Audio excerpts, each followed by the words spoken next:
What's up? Oh my gosh, what a day. Hey, how are you? You having a good day? I hope so. It's early, I guess. For some of us, for idiots like me, it's early. Look, I am nipping out like you wouldn't believe.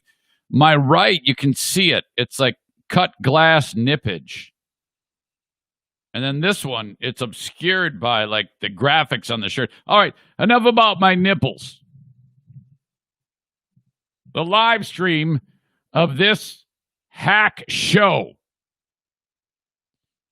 brought to you by the Kent County Health Department. These people, I mean, seriously, nurses, clinicians, dietitians, big-brained experts on all things health-related within the community. Boy, what a year for those folks at the Kent County Health Department and actually all local health departments. That's you're like, oh boy, what's on the agenda for 2020? Well, we're going to make sure that we try to get people vaccinated. The kids, measles, mumps, rubella. This is like in January. Yeah, we're gonna really pump the flu shots this year. Things like that. Maybe impress upon people that they can take advantage of the WIC program. That looks like it. Other than that, smooth sailing this year. Oh my God. Despite pandemic nuttiness, the Kent County Health Department encourages you to get your kids vaccinated. You can get this done for little or no cost. This is very, very important. Measles, mumps, rubella, whooping cough, pertussis. Those two might be the same. I can't remember. Anyway, there's a lot of vaccinations that that your kids need, and I'm not the expert. I'm just the one to tell you about it, that if you don't have those kids vaccinated, they are vulnerable. And that's the last thing we want, right? Now is not the time for your kids to be vulnerable. If they're vulnerable, it's your fault, okay? Kent County Health Department, accesskent.com/health, 616-632-7100, all right? And if you are married to an anti-vaxxer, divorce the person and start over because they're crazy. You don't want that around you. My God, what a pain in the ass. All right, so the big takeaway here is get your kids vaccinated and divorce your anti-vaxxer lover. All right? I'm just checking some of the comments, making sure everything's okay. Zaniac Dirk, Red State Dirk, says, good morning, not seen notices in Facebook. I'll let you guys sort that out. I have no idea. Sarah says Avery got 2 shots yesterday. That is Zaniac Sarah's sweet young son, young man, young adult. Hopefully one of those shots will get him to clean his room or maybe listen to his parents, If only they had a shot for that. Right, boy, I sound like a grandpa, for God's sake. Irvine's Auto Repair, Grand Rapids Hybrid. I was listening to Zaniac Jason Thierry's podcast, who is a longtime follower of the show, My Exploits on the radio, and now here. He's awesome. He also does what's known as the Gig Economy podcast. And I think that's it was a rideshare podcast because he does that for to pay the bills, Him and his better half are a great couple.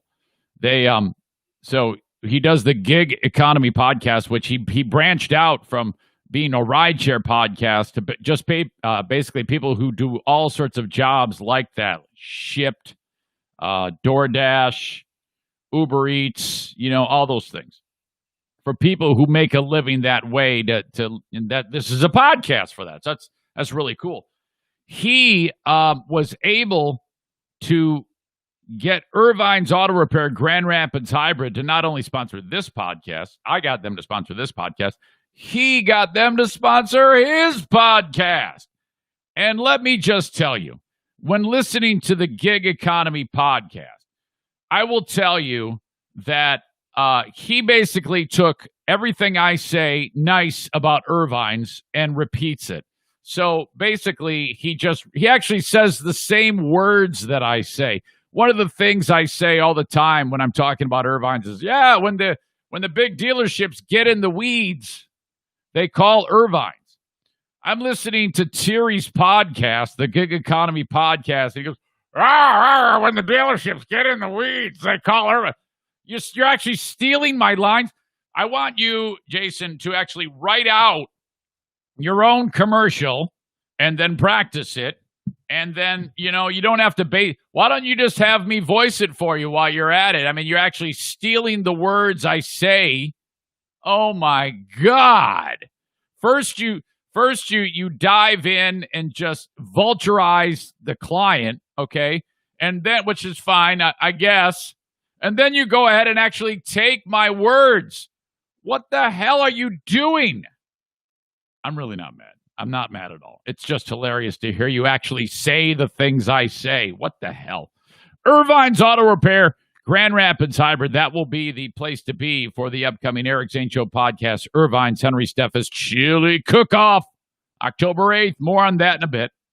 616-532-6600. Get your car fixed by Irvine's. All right? European domestication. Get it all fixed there. When it comes to the hybrids, they're the absolute best in the business. And, seriously, if you are in West Michigan, you need to have Irvine's fix your car. You will love this. The whole process is so fantastic. As fantastic as it can be when you're getting your car fixed, because let's face it, when you're spending money on your car, hell, you don't want to do that. That's the worst, when you're in that spot where you're like, do I spend the money on this car that's kind of in the spot where it's not really worth it? What do I do? I was in that spot with Jacqueline, with that Milan. The car's not worth that much. And then there was a lot of work that needed to be done to it. So I was like, So then I sold it to Zaniac Kevin, not Kevin in Muskegon. And I sold that to that guy, and he is a mechanic, so he ended up fixing it all himself. So yeah, sometimes you're in that tough spot, but let me tell you, if you are, you kind of like, all right, get the car fixed, or at least give me the estimate, and then they send you an email with like pictures of everything that's screwed up, and you're like, you need this water pump replaced. You can see in this spot right here, and that's like highlighted, arrow pointing at it. This is all done without having to be face to face, so they're Corona insured, if you will.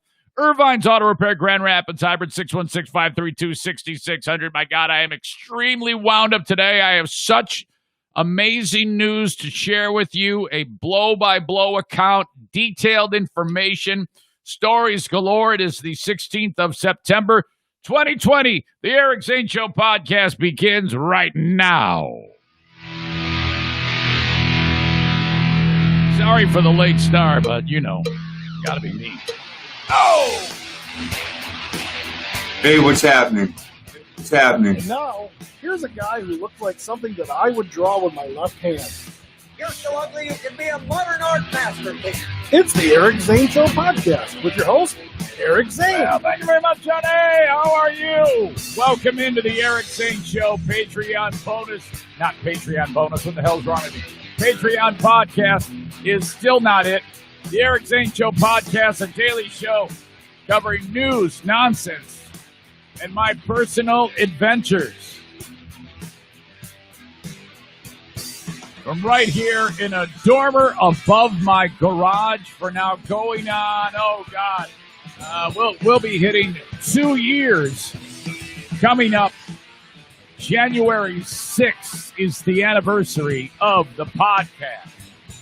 Former radio guy, washed up, kicked out. Oh, I saw a story. God, I forgot to list this one. That I wanted to talk about some guy who, God, where was it? I guess I didn't save it. Man. I'll save it for the Patreon. It was a dude at a radio station somewhere in America who made a comment about the way a sideline reporter was dressed. Oh, boy. And this is, honestly, I was like, I'm a little okay. It's gotten to a point where you will be washed up just like me if you step one toe out of line. And this guy did that, and he made a joke about the way this sideline reporter was dressed. And ooh boy, ooh, problem. I thought it was a good joke, wasn't bad at all. But you cannot make those jokes anymore. And so there is no place for an Eric Zane shooting off the cuff, smart-ass remarks all the damn time. There's a place for me if I'm like, hey, everybody. Well, that's Led Zeppelin with you on 100.5. Yeah, rock all day and cuckoo in the morning. Hey, this is Eric Zane, and coming up, I've got 14 in a row. We're going to check in with Dexy's Midnight Runners, that is, that not Dutch Runners. Whoa, I'm canceled. Come on, Eileen, which is in order. All right, now 100.5, The River with me, Eric Zane in the morning. Oh, my God, I said something I shouldn't have. I'm fired. But so much to get to. If you are watching the show, you're probably doing it on, well, I know you're doing it on one of three places. Facebook, brought to you by Irvine's Auto Repair, Grand Rapids Hybrid. Would you do me a favor, though, and try out YouTube? I mean, go to the search Eric Zane Show on YouTube, hit subscribe, hit the notifications bell. It'll tell you when I go live. Give me a thumbs up on that deal. If we increase the viewership on YouTube, that makes me very, very happy. Or do both, for crying out loud. You can have the Facebook going and then the YouTube going too, and just drop the sound out of one of them, or I don't know, maybe have it in both ears, stereo, I don't know. One or the other. I have no idea how it works. But do it that way as well. And on Patreon, now, damn it, why do I keep saying Patreon today? I'm really screwed up. Twitter is brought to you by Bluefrost IT, where I was on a video yesterday with Alan from Bluefrost IT for Tech Tuesday. It was a good time with him. Thank you very much. Okay. Now, after this rundown, which is what I'm doing right here, the rundown is what I'm talking about. After I do the rundown, I'm going to talk kidney. As you know, Monday of this week, my board, if you will, got together in Los Angeles at the UCLA, part of the UCLA kidney transplant team, to discuss me about whether or not I have, if I'm given the green light or the red light, about donating my kidney. They will decide, is Eric a candidate that can proceed with kidney donation or not? Then on Tuesday, they contact me. They did. And I'm going to tell you about how that went. Now, for some of you, you already know this. I talked about it on Patreon. It was a very intricate, detailed. In fact, I did the Patreon. It's probably why it's on my brain so much. And I got the phone call on Patreon, and then I did not take it. And I said, okay, so let me do, and they're like, oh, yeah, take it live. And I go, no. There's a chain of command here. First of all, the first person who needs to know about this is the potential recipient, if whatever I find out. So, no, I'm not going to take the call live, you jackass. And so the usual suspects are giving me a hard time. Kenny's trying to be funny with a bunch of nonsensical Asian jokes that probably would have gotten him canceled. And then off we went. I finished the Patreon. I took the call, gathered my thoughts, gathered my information, went back on Patreon, talked for about 5-10 minutes, ended that, and then here we are. So I'm going to describe in detail all of this. You do need to know this, though. The gentleman who I'm trying to help, the pressure here needs to really be focused on. Try to imagine this. This gentleman is waiting to hear from me because I have to tell him. So he probably hasn't slept in days. He knows that Monday was a big meeting. He knows that Tuesday they're going to call. So he's just sitting there waiting for me to call. Now, this phone call is quite literally going to say, yes, you're going to live or have a chance at living a long life, or no, and that's one step closer to death. So like life or death, because he doesn't know if he's ever going to get another shot at this. And he's tried this 7 other times and been crushed every single time. That's incredible. I've got an incredible story that I will detail. All of that coming up. Dear Meathead, brought to you by JM Synthetics, happens in about 36 minutes. If you could avoid on that discussing kidney things with my dad, I will explain to you why that's important in just a second here when I talk to you about this phone call I made. It'll all come together for you. But I do want to hear from you, and so does he. He wants questions. I don't care how simple they are. You can either leave them on the comments of the Facebook post that I made just last night, or send me an email on the Green Clean Technologies inbox, eric@ericzaneshow.com. He'd love to hear from you. Ask Dad a question. All right. Joanne will be there as well. I'll finally get to my celestial alien life excitement that I was supposed to get to yesterday. I started to talk about that, and then I bailed at the very last minute. The podcast was a little shorter yesterday. I was a little antsy yesterday because of the phone call that I was waiting on. And you may notice that Daisy, brought to you by A&D Cleaning, my dog, my English Bulldog, is not in here right now. It's because she drove me up a wall yesterday.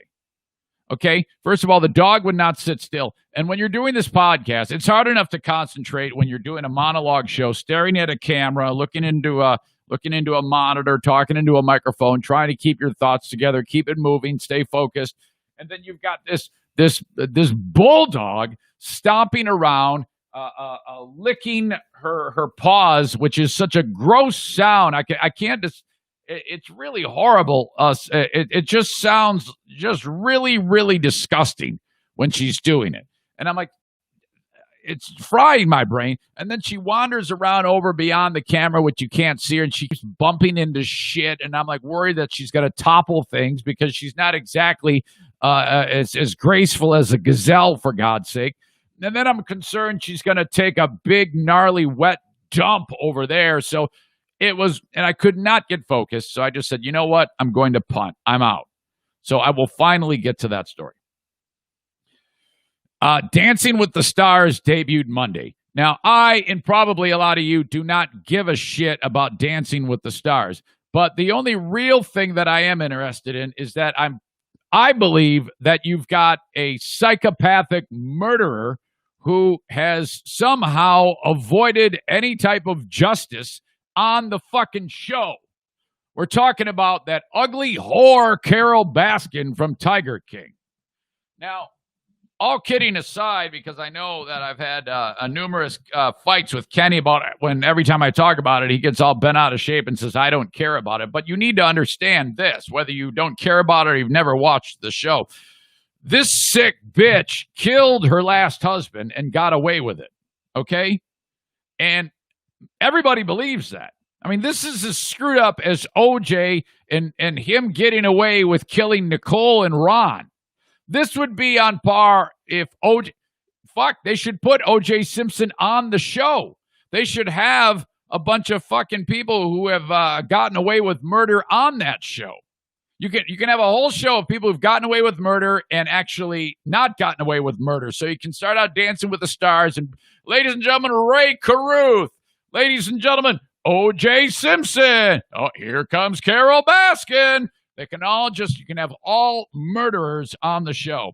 So she debuts Monday. She looked like shit. She's ridiculous to watch, even attempt to dance. This fat-ass hag can't even move.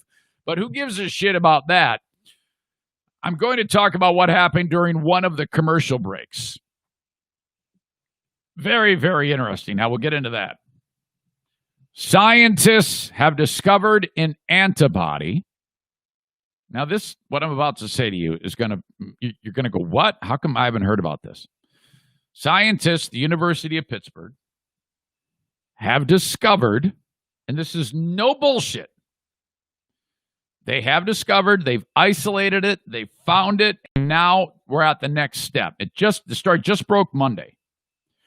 That absolutely obliterates, what am I going to say? What could I possibly say here? Well, there's no way he's going to say the virus that causes coronavirus, because the whole world would be talking about that. Well, yeah, your guess is as good as mine while we're not talking about it. I have an idea. Obliterates the virus that causes coronavirus. Yes, that's absolutely true. That has been isolated and found. And now they're working on ways to figure out how to take this and jam it into your body so that it absolutely does what it's supposed to do. Why isn't anyone fucking talking about this? Why? Very strange. All of that. But first, the news. And if I'm speaking with this type of confidence, I try to be confident as often as I can, but I'm upbeat. I am energized because you guessed it, by my demeanor. I have been given a bright, big, bold, beautiful green light that says, hell yes, you can give your man that kidney. Oh my God. What? Hard to believe that we are one day short of 4 months on this process. And here we sit.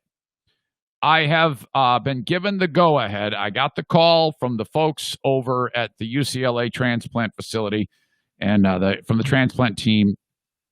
And this isn't the lady who speaks with the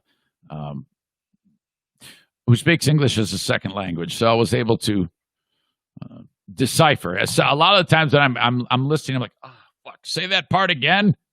I missed it. Start over from the beginning. I got like every eighth word. Get the phone call, and it was a little weird because she said, well, we're 95% there. And I go, oh, wait a minute. You told me I was 99% there on Friday. And she goes, well, what I mean by that is there's one more little test that has to be done. Actually, two little tests. One is just a simple blood test, non-fasting. But it is, for some reason, when I asked for all this blood work for you, this one thing wasn't done. So you just got to go to a local facility, have a vial of blood taken, and then that's it.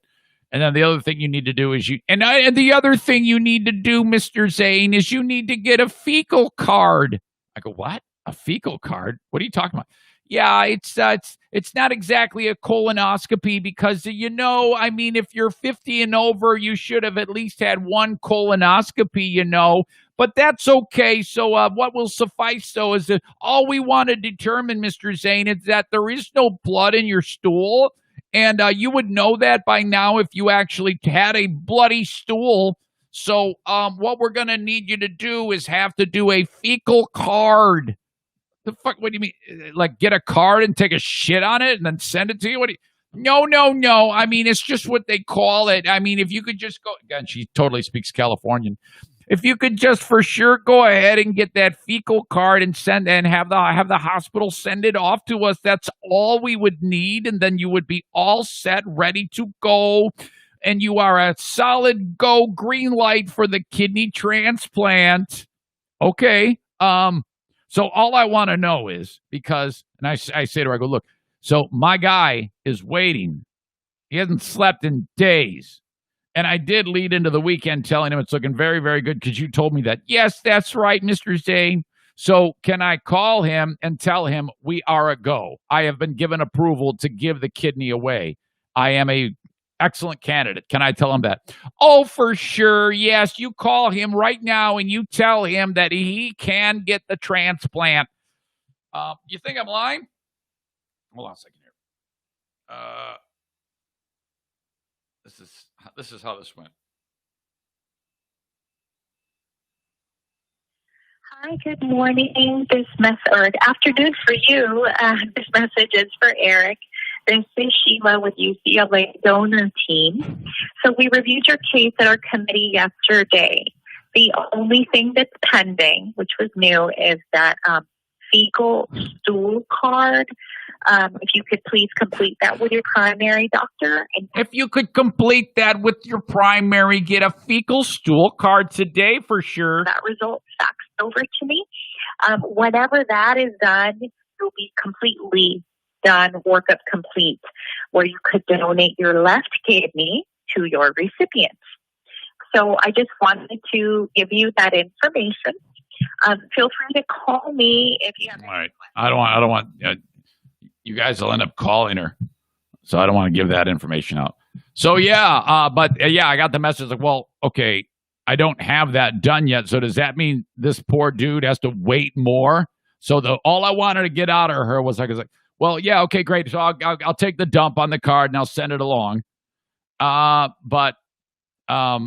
mean, can I tell my guy that it's a ghost? She goes, oh, yes, for sure. You tell him right now. Okay, thanks. We'll be waiting for your stool. And, okay.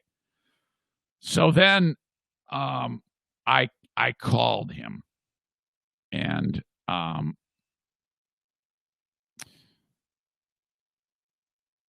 I wish I don't have yet well, he picks it up, and I could tell that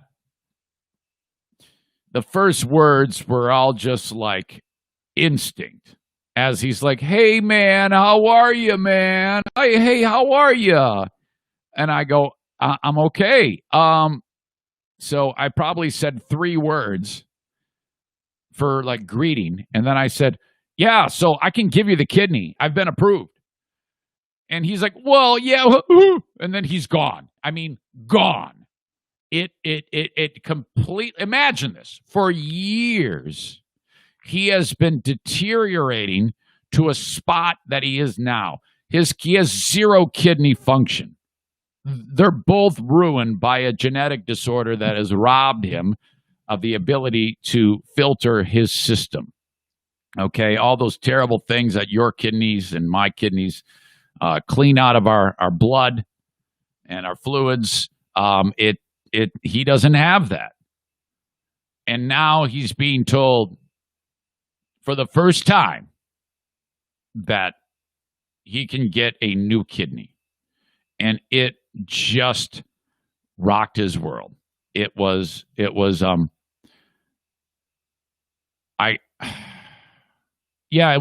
most incredible thing I've ever heard in my entire life, outside of maybe the wails of my children when they were born. And anybody who's had kids knows that, oh my God, that's my daughter, or that's my son. This, though, hearing the wails of this 50-year-old man, the relief pouring out of him. He actually said the words while speaking. Now, I had told him that we're 99% there on Friday. And despite that, he said, I was so expecting bad news. After all of this and all the 7 other times he had been through this, the 8th time is the charm. And so it shook him. And we talked as best we could for about 1 minute. We both wept. It was just incredible. I'm kind of at a loss about the whole thing. And I said this before, and I'll say it again. I give it all to God. I'm getting even more bold, and when I say that now,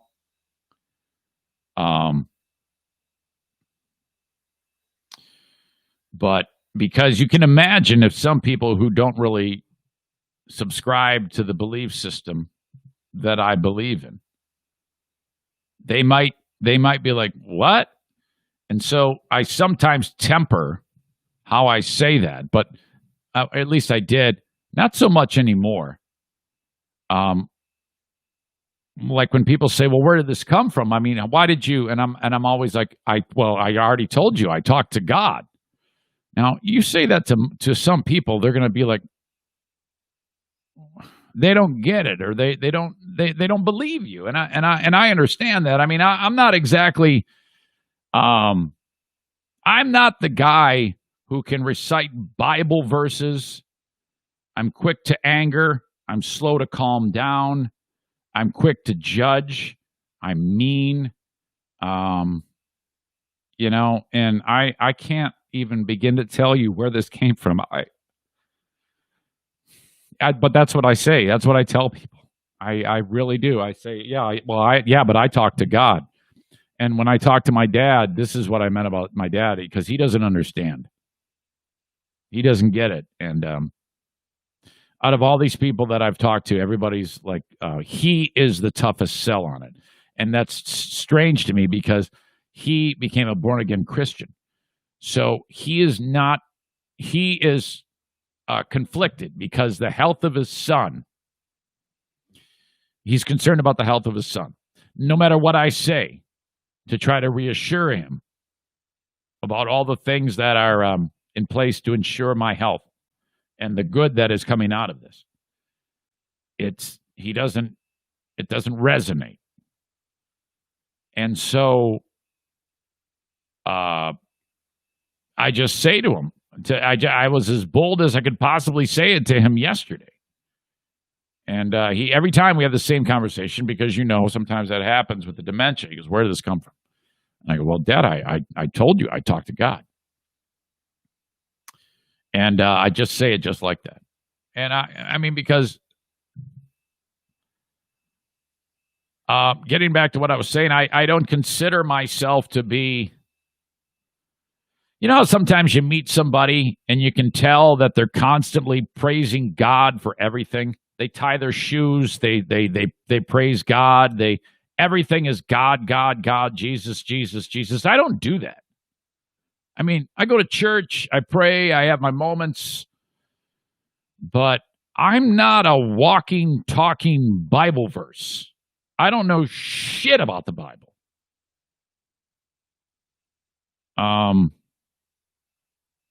But I don't know, maybe that's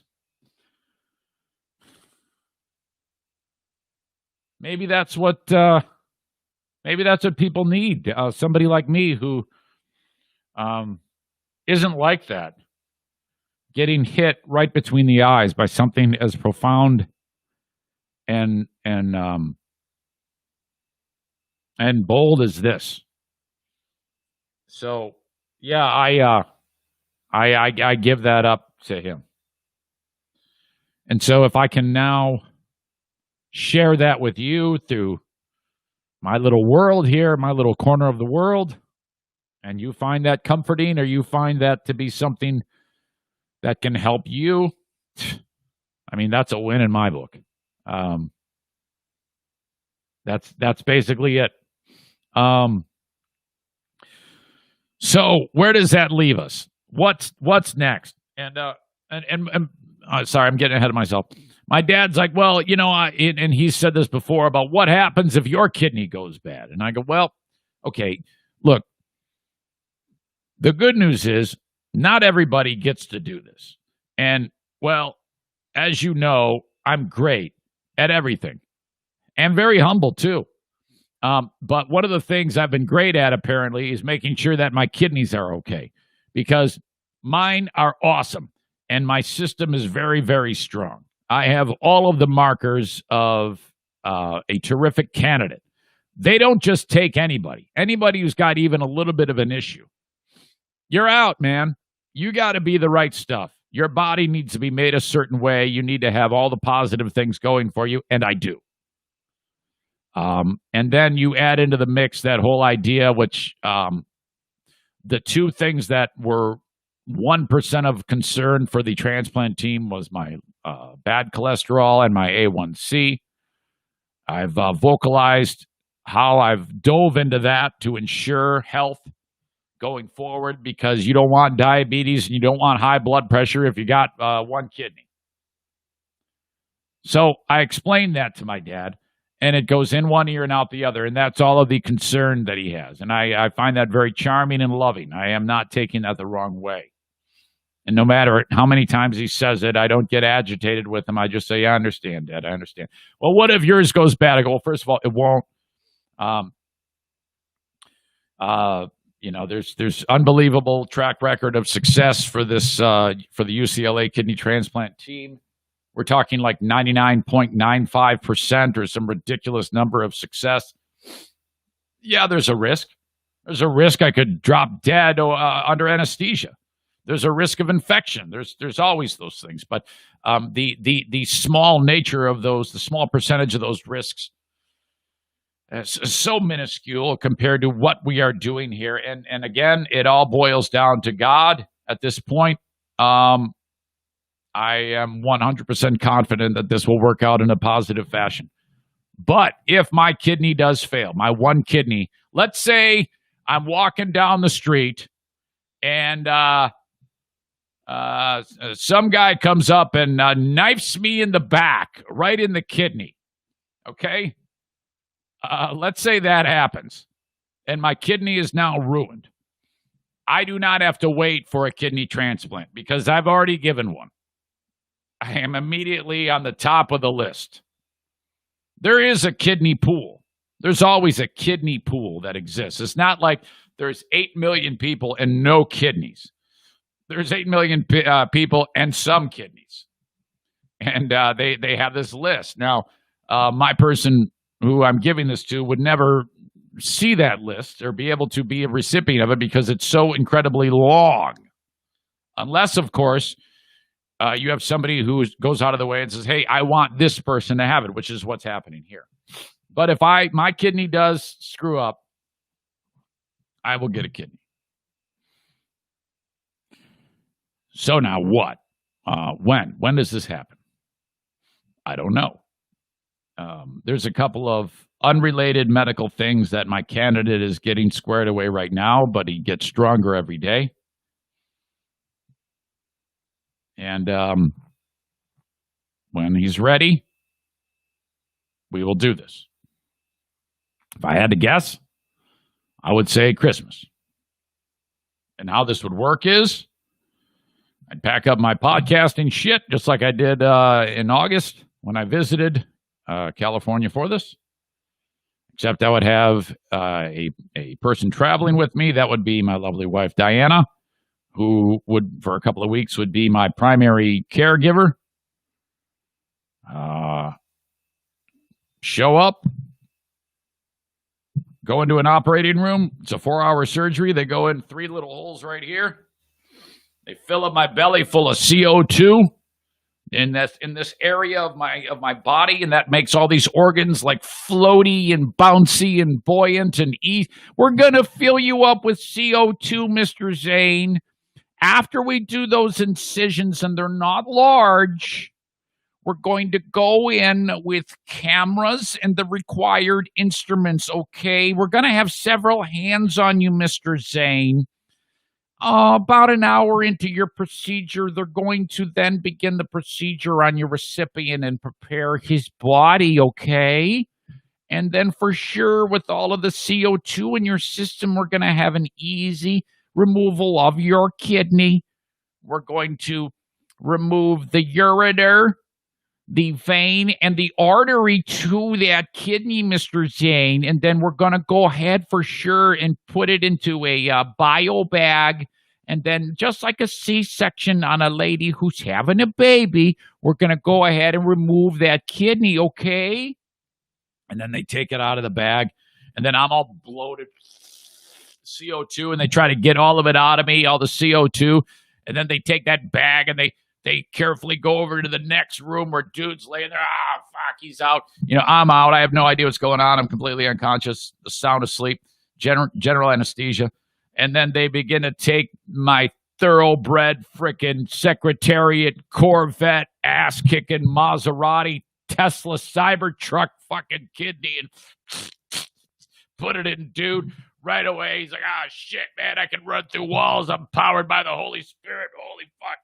And then, boom, there he goes. Patch us both up.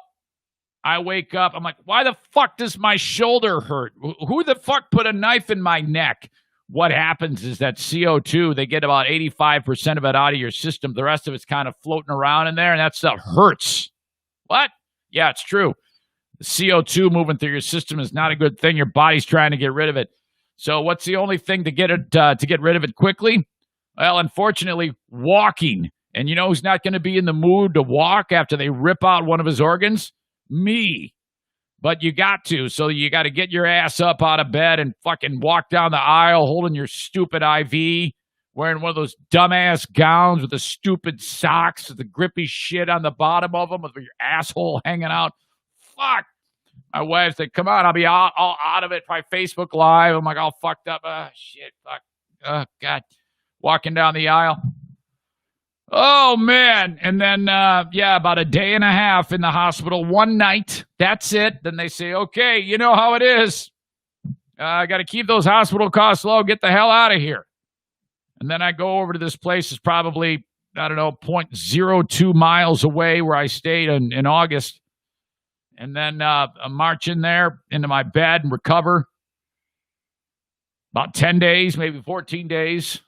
Recovery, slowly but surely, feeling better. Feeling stronger every day. Chicago. And then I make one more trip back to see my doc. They go, all right, you look pretty good. You look like shit, but you look pretty good. You can go back to your hellhole of your hellhole manufacturing. That joke sucked. I can't even say joke. That joke sucked. You can go back to Michigan. And then that's it. And then life proceeds. I recover. Dude has a little longer recovery than I do. And then he's dealing with a life of anti-rejection medicine. Okay? And then... but I was joking with my kids. I go, I'm so great. I'm going to grow another one after this one gets removed and then give it to somebody. I'm going to be the first guy to be a kidney harvester. I'm just going to grow more kidneys because I can. That's just stupid. But dude, with all the anti-rejection drugs, hopefully it will work out. But that's a very precarious spot to be in. And now if his body, because his body's going to try to fight that. They're like, oh, that's a foreign entity. So basically these anti-rejection drugs, they compromise his immune system, which, now is not the best time to have your immune system compromised because of, a pandemic. So that does factor into this. So, oh my God, what a thing. So, with no rejection, he will have this functioning kidney and his life will change dramatically. If there is that rejection, I don't want to think about that, then that's it. The kidney is no good. Kidney, they throw it in the garbage. They just throw it out. It's done. Feed it to a dog. Here you go. Whew. And that is that. Man. So getting back to my dad, and I'll bring him in a second. And again, if I'm not going to ask him anything, I'm going to keep his mind off of the kidney thing because it really does worry him. So I just say to him, and this is the only, I go, well, Dad, God told me. I actually talked to God, and I say it that frankly. And because again, I can't explain it. If you don't know, if you didn't hear it, it was, why the fuck, 32 years after the fact, after I last laid eyes on a guy walking through the halls of Cousino High School, why the fuck would I think about him? I mean, explain it to me. Not only think about him, but look him up and then get involved into a Facebook Messenger dialogue, which then included him telling me about this and then God saying to me, do my will. And then I'm like, all right, maybe. I might. And, he's probably there tapping his foot like I said, do my will. Now, I mean, we all don't do what God tells us at all times. I rarely do his will. I don't do his will at all, but this time I did. And this is how it's going to go. And so that's how I feel. Crazy, crazy times, man, to be sure. All right. I need some feedback on all this shit that you just heard, and I need emails for Dad for Dear Meathead. Brought to you by, and I remembered my props. I got to order a case of oil just as a prop from Jason Mays at JM Synthetics. Okay? And don't send it to me because I don't want you to do that, okay? I'm actually going to buy it off of you. I got to get a good spot for this prop because I don't want you spending the money. I will buy it and then I'll give it to somebody because I'm never going to use a case of oil. I guess I would maybe at some point. It's not like it goes bad like milk, right? So yeah, I could get a case of oil and just stack it up here. As it is, I've got the brake parts and cleaner, the firearms lubricant, and the heavy-duty degreaser, which I think I could use on my skin because I didn't shower this morning. Kind of stinky right now. A little bit of little ball smeg. I wonder if this product, the heavy-duty degreaser, will actually work on ball smeg. All right. So where was I? Oh, email, eric@ericzaneshow.com for Dear Meathead. Hold on a second. I'm reading. Bear with me.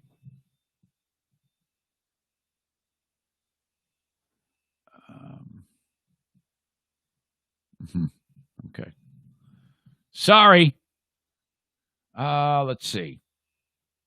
I see one, but it's from emailer Tim, so that means I have to pre-read it.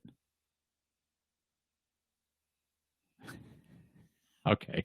That's actually not bad. It has to do with the story about Jacqueline eating on the toilet on yesterday's podcast, with, by all accounts, got a lot of laughs. I've got one that says, "Do not use my name. Do not use my name." This person is very concerned about an identity. Don't worry, I got you. Eric@ericzaneshow.com. Let me check the Facebook comments, too, from the post that I made. It's the picture of my dad standing next to O'Neill. That's like my favorite picture in the world of those guys. All right. You can leave those comments there. But the open of the Eric Zane Show podcast is brought to you by a number of key sponsors that I want to thank and say hello to. Baldwin Ace Hardware, the kings of DIY awesomeness in the Northland. You guys are awesome. Thank you so much for being on board with the show. If you're going up north, I know not this weekend, but next weekend, I'm going to be headed up to the Northland. If you are headed up to the Northland and you have a DIY project that you want to work on, make sure that you do not go out of your way to buy it at the big box store, all of your supplies. Get it, of course, at Baldwin Ace Hardware, right smack dab in the middle of Baldwin, Michigan. Love those folks. Say hi to Mike and Jennifer Gilmurray and the staff, and please mention the Eric Zane Show podcast when you head on through. Bluefrost IT. Just spent part of my evening last night with Alan from Bluefrost IT, the managed IT service provider for all of West Michigan. If your small or medium-sized business needs IT support, please consider calling upon Bluefrost IT. You might already have a company. Bang on the door, maybe under the radar. Don't tell the other guys that you're currently giving your money to that you're doing this. But reach out to Bluefrost IT and have them give you an estimate on their services, a monthly setup, so that they're constantly working with you and your company. Because a lot of times these companies, they have like 30 people. And as Alan said on yesterday's Tech Tuesday podcast, you know, they have somebody like Bob in accounting wear two hats who knows a little about computers and IT, but not quite enough. Okay? Bluefrost IT. Call them at 616-200-8550. They are online at bluefrostit.com. All their information is on their website. All right. Okay. Time now for Dear Meathead, brought to you by JM Synthetics, online at jmsynthetics.com. I need your questions. Eric at ericzaneshow.com. Send them along now. Here he comes. I can't hear you. Where you been, guy? You're early. Hello. Hey, Dad, how are you? I'm okay. How are you? Good morning. Morning. Yeah? What time is it? It's 1 minute before 9 a.m. Wow. You're very precise, my son. Yes, indeed. Did you think I was like late or early or something like that? No, I was downstairs about an hour ago and just kind of dozed off, Yeah. And I just didn't pay attention, I figured, well, the phone rang, I'll answer, Yeah. Hey, how's the new TV working out? Everybody wants a report on the TV that you got after they threw all their money into the hat and gave it to you guys.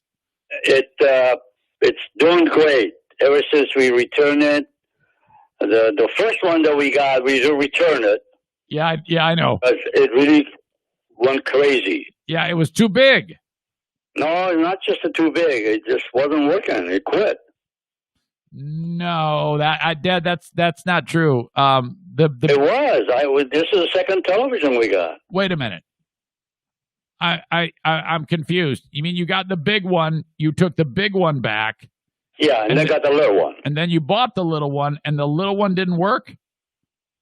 No. The little one works fine. The big one wouldn't work. It went banana. Okay. All right. So is Joanne there, Dad? Is she hanging out with you today?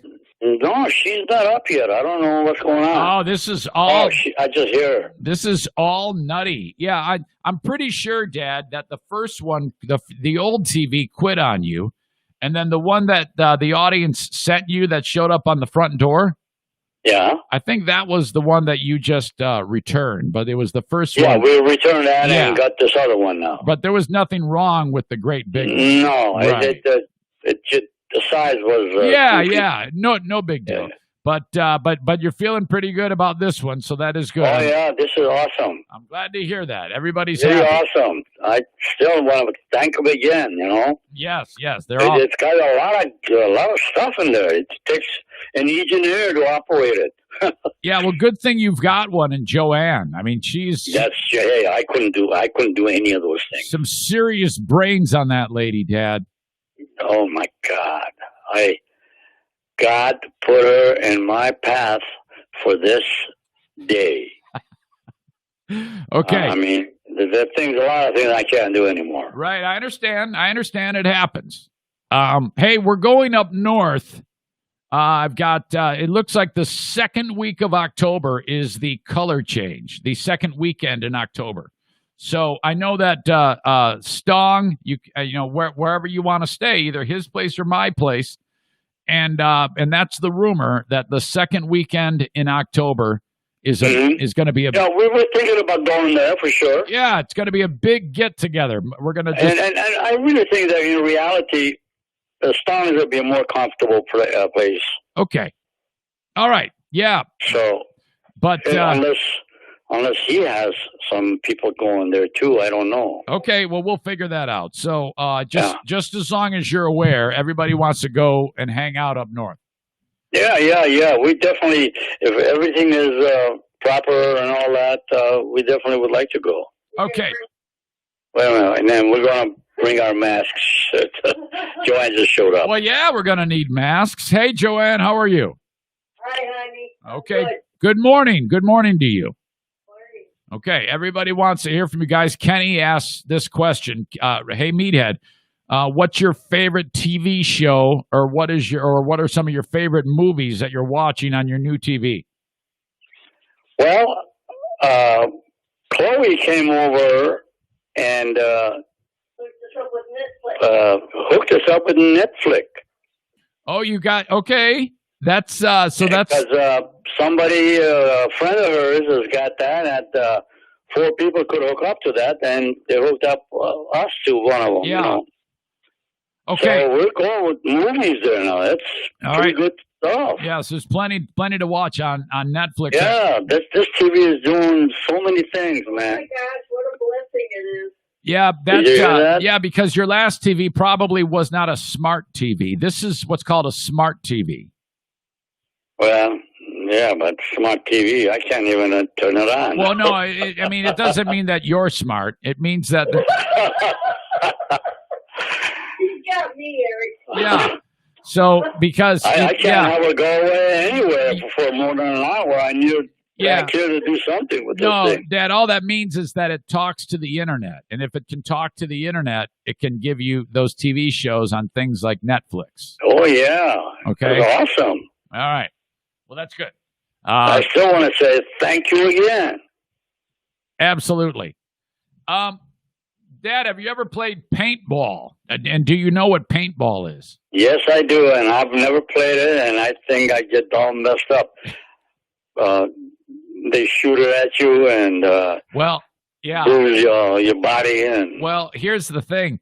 You can put on all this armor now so it doesn't hurt if you don't want to, if you don't want to be hurt, because the audience wants you to show up here because I'm having a paintball party on Saturday, October 3rd, and they want you to shoot paintball.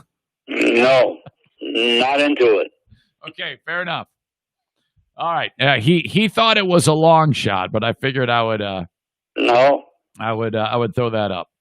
All right. I got enough fun digging my yard. All right. Like from paintball. Every time. You would probably set some type of record for oldest person to compete in a paintball event. I don't know. It just that I kept hearing about it, and I seen some of the pictures and all that.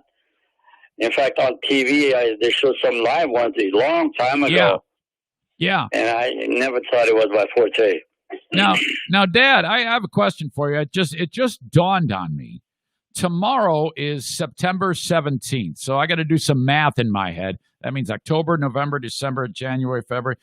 Tomorrow, you are exactly 6 months away from your next birthday because you were born on March 17th, yes? Yes. Okay. You will be 88 years old on March 17th, right? 87. Oh, really? Yeah. Are you sure? I'm 86 right now. Joanne, is that true? Yeah. Okay, I thought you were 87. My God. I've been telling everybody you're 87. Well, No. 86 is pretty old. No, 86 is old, but for man. some reason 87 sounds even more old. It sounds 1 year older. All right. Okay, so tomorrow you are 6 months away from your next birthday. Yes. And your sister's. Holy crap. Yeah, and then she is 6 years. Is it 6 or 7? 6 years younger the same day. 10 years younger. No, No, 7. 7 years younger Right. than I am. She's born on the same day. the same day, Amazing. March 17. Nick writes this. Dear Meathead, do you think it's appropriate to consume food like an ice cream cone while sitting on the toilet? No. It's totally just sicked up. Trying to defecate while you're putting the food in your mouth. Yeah, exactly. Exactly. I'm with you. You know who did that, Dad? No. Your granddaughter, Jacqueline.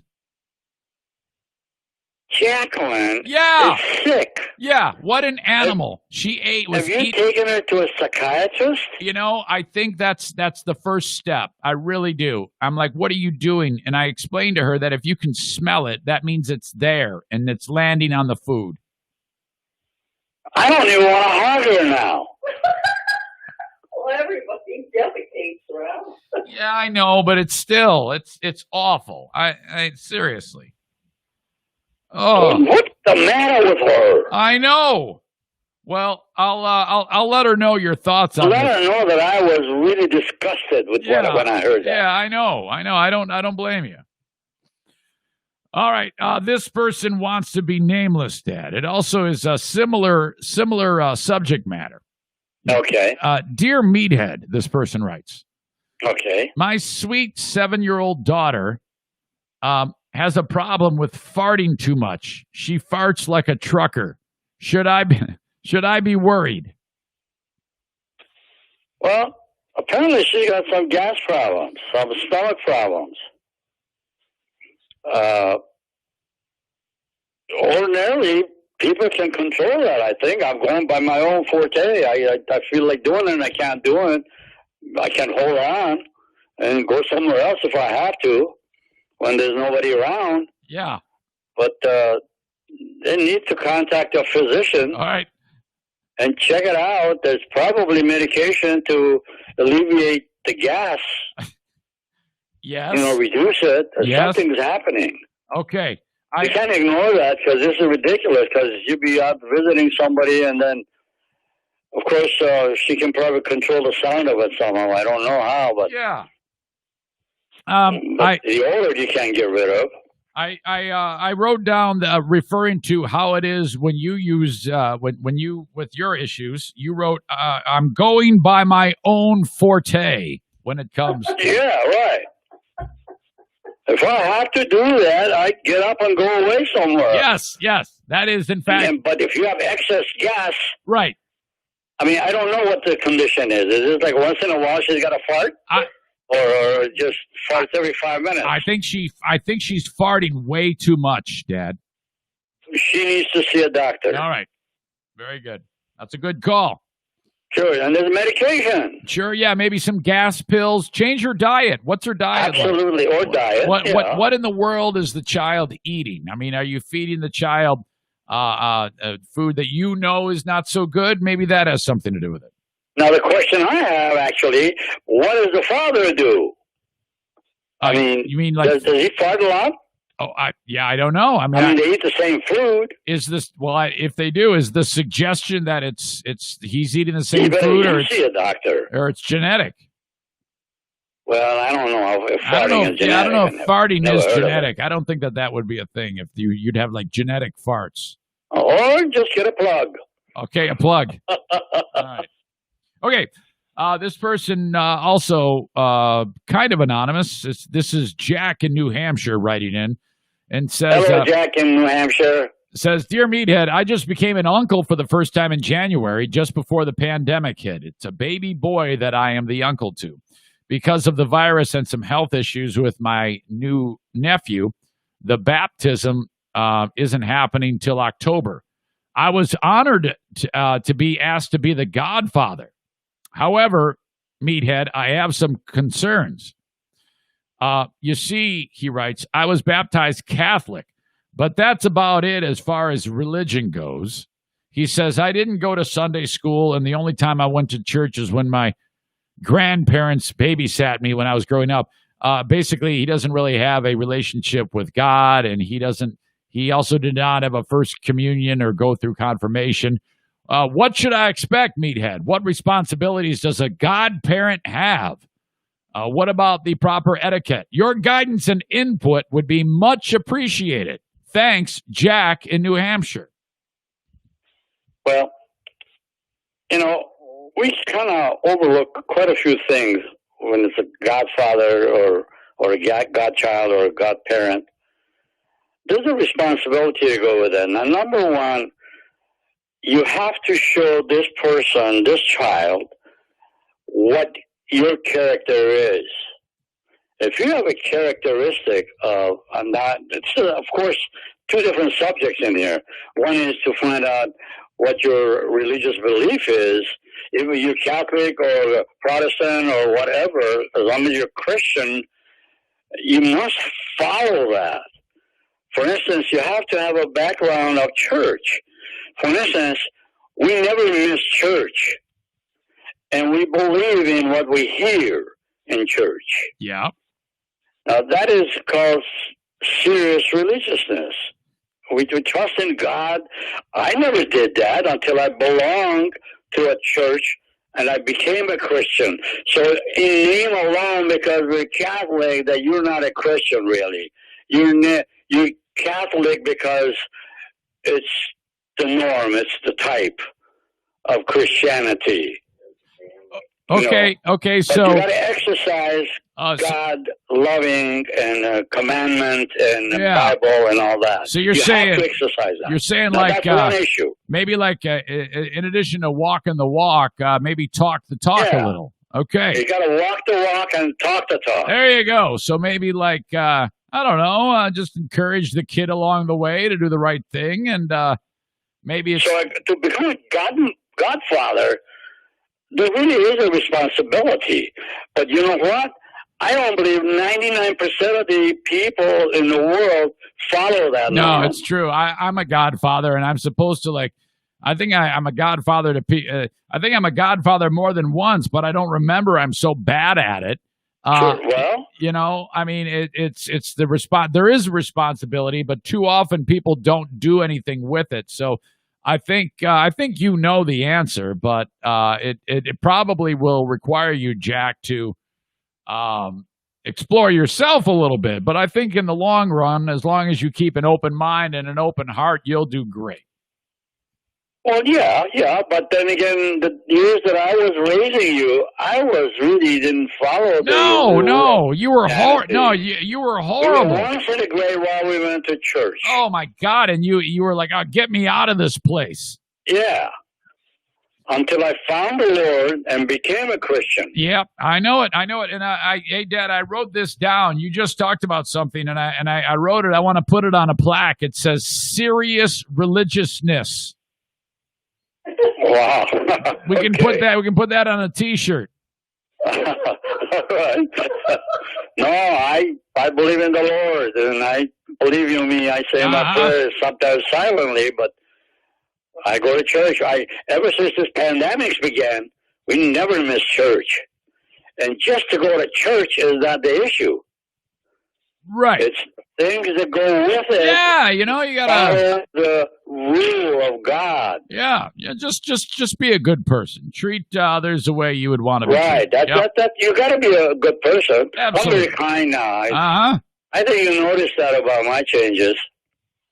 I'm sorry? I said I think you've noticed my changes. Oh, I used to be a tough dude.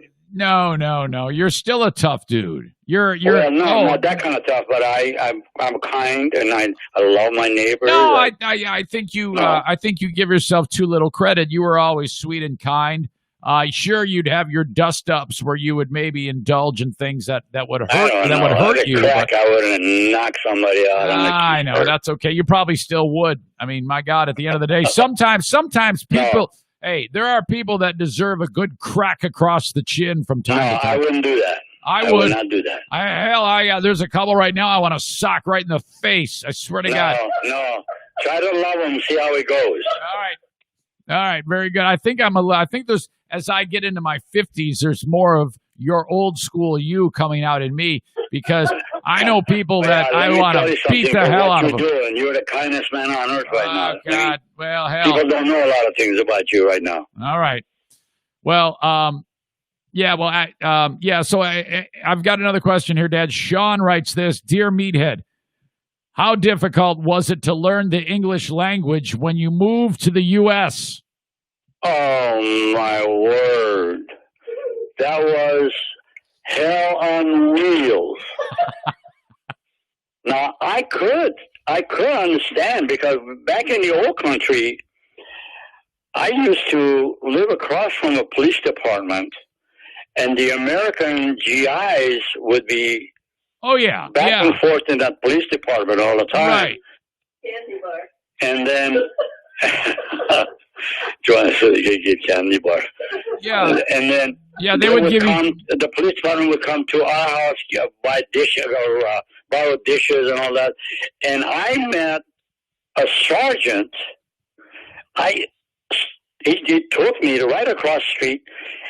We got so close, and I was a little kid. I was 16 years old, 15 years old. Yeah. I could somehow communicate with him. He took me to his home. Uh-oh. He gave me his Jeep. I could drive cars at that age. He didn't make you touch his wiener or anything, did he? No. Okay, no. Okay, good. And he lived in a palace. I lived in his house for quite a few, take his family here Yeah. in a Jeep. Yeah, And you were like, you let me keep the Jeep in my house. yeah, it was like that kid in the movie, A Bronx and Tale. We drive that thing in the hills. We rolled it over one time. Okay. All right. So you were helping him out, and he helped teach you English, and you learned that. What was it? I picked up the language. Was it really weird though when you were trying to learn the language? If you like asked for a hot dog, and then all of a sudden somebody smacks you and said that you wanted an HJ. I mean, how did it? Listen, what I ate for 1 year when I was here. Yeah. I mean, I moved out of my uncle's house after 3-4 months. Right. I was on my own. I ate nothing but, what did I say, honey? Hot dog and apple pie. Oh my God! That was my lunch, dinner, breakfast. That probably took years off That's your all life. I knew. Jeez. Okay. And then, little by little, things develop, Dad, Adam has a very particular question about something going on in his backyard. He says, "Dear Meathead, I need some suggestions on how to keep the hornets and wasps out of my hummingbird feeder. Sincerely, Adam. What can you do for me, Meathead?" Joanne, you just did something with It that. really helps. Garlic. What? Garlic Will help. will help. What? We have Bees don't like bees the hanging around ours, and Joanne went with the garlic, and they all of a sudden came, buzz around them, and take off. They don't land on them. So, okay, I'm picturing the bird feeder. Would the garlic like a whole bulb or just a couple of cloves? I think it's close, isn't it, Joanne? He can hang close to a string from it, or he can get some garlic oil and put on it. Okay. Did you hear that? So the cloves will be hanging near where the feeder With a little is. string or something. Uh-huh. Wow, who knew? Or And then- the garlic oil. okay, will that Or also around it. will that garlic oil will be even better. Garlic oil is better. And then I noticed that they would not come in. They start doing it, and they wouldn't land on Oh it. my They take God. off. So now what about the hummingbirds? Do they not come around too, or do they just not even notice They it? don't care. They don't care. They're coming in. We have the same situation. Our hummingbirds come and eat, and then no problem. How that you know what? That is really awesome whenever they show up. Just the fact that you have this bird that can float in the air like that is absolutely incredible. I love that. I got to get myself a hummingbird feeder, at least one for up north. Oh, they are fun to watch. That one up there. It's a big strawberry I left behind. Did you hear that? Oh yeah, is that what that is? You threw it. Yeah. I You think threw that away? I think the dog ate it. By the window where the sofa is and sit there and watch them. They come by like crazy. No, I burned it. It's gone. Yeah, you burn every damn thing out there. Pardon my English. We were coming back. We were coming back for our clothing. All right. Okay, how about this? Brandis writes, "Dear Meathead, what is the vegetable you look most forward to harvesting out of the garden?" Corn. Corn is your favorite. My favorite is corn. When do you harvest the corn? Well, when it ripens, when it's ready. Are we there right now yet? I mean, how far? Oh, everything is down, gone. Oh, really? We ate them. We ate that sucker. I couldn't wait. Okay, so how many stalks from each? How many ears of corn for each stalk of? I think About 3 or 4. occasionally 3 or 4, but I think the maximum was about 3. Mostly we got 2. Is this the type of thing where every year you got to plant a new seed? They don't just keep popping up, right? Oh yeah, no. We put new seeds, but then again, you can't plant on the same side that you did this year. You got to change the sides. Why? Don't do the same thing, planting all the time the same area. I don't get it. Why? What is up with that? I don't know why they don't recommend you do that. Oh my God. And would you change sides? The side of the garden is one side. Next year, we'll go to the other side. Wow. Okay, and you got to do 2 rows, right? Don't they like talk to each other or Well, something? you can do 2 or 3 rows if you want. Gotta have at least. My neighbor's got, I think, 3 or 4. But He's got corn up the gooba. Gotta have 2 rows at least. You got to have at least 2 rows. So if you just do 1, it'll grow, but it won't make any corn? Right. That's what I hear. I don't know. Oh, I've never experienced. How'd you like to be the the one dummy in the neighborhood who doesn't know that, and he sees Yeah, it. Like, kick your butt. oh, what the hell is going on here? All right, let me. No. Let me. You got a two. I would even go 4 rows as far as that goes. That's what Ron does. Okay, your neighbor. But he has big garden. All right, well, Dad, I have. Looks like I have exhausted all of my questions. Tried to get as many in as I can. Looking at the email. I think I've touched on all of them. I got the emails. I got the. Well, I enjoy talking to you about your audience and the people that are connecting to you for this information. I don't know. I feel honored that they're asking me these questions. Oh man, they love you so much. Wow, that's super. Honey. It is. It's just a dream scenario. So that's just fantastic. Okay. Well, really good. I wish you the best. I have one comment to make. Yeah. Are you going to be participating in that game that you're going to be playing? The paintball. Paintball. Yes, I will be participating. Please cover up your face and all that. Oh yeah. It's that's the number one rule. You have to leave the mask on. Yeah. Okay. Yeah. It's very, very well protected. I don't want to see you looking at me with one eye. No. Yeah, knowing my luck, I'd get hit in the eye, and then it would go all the way through and hit my kidney, and then that's the end of that. Yeah. Right. All right, Dad. Well, you're the best. Right. You and Joanne, love you so much. Okay. I appreciate the audience. Their questions are great. And I love you and say hello to the family and get your daughter to quit doing that crappy stuff. Yeah, I know it. Crappy stuff. Yeah, eating ice cream on the toilet while making. Oh poo. man! I mean that's. Don't tell him. When I see it, I don't want to be hugging and kissing her. I don't know where the hell she's coming from. And if you happen to forget that, I will remind you. We need to shame this out of her. I am with you 100%. Grown woman can't be doing that kind of trash. Do you want me to try to bring her in right now on the You know what? Hang on a second here. Bring her in. Let me see if I can make this happen. This might be magical. So you just hold right there. It's going to go silent for a second, Dad, but don't be alarmed by that. Okay. Hang on a second here. Hopefully. Okay. Hello. Hey, hang on a quick second, okay? Okay. You're live on the podcast. I figured. Okay, Dad, say hello to your granddaughter, Jacqueline. Hi, Jacqueline. Hi, Papa Rob. How are you, sweetheart? I'm good. How are you? Good.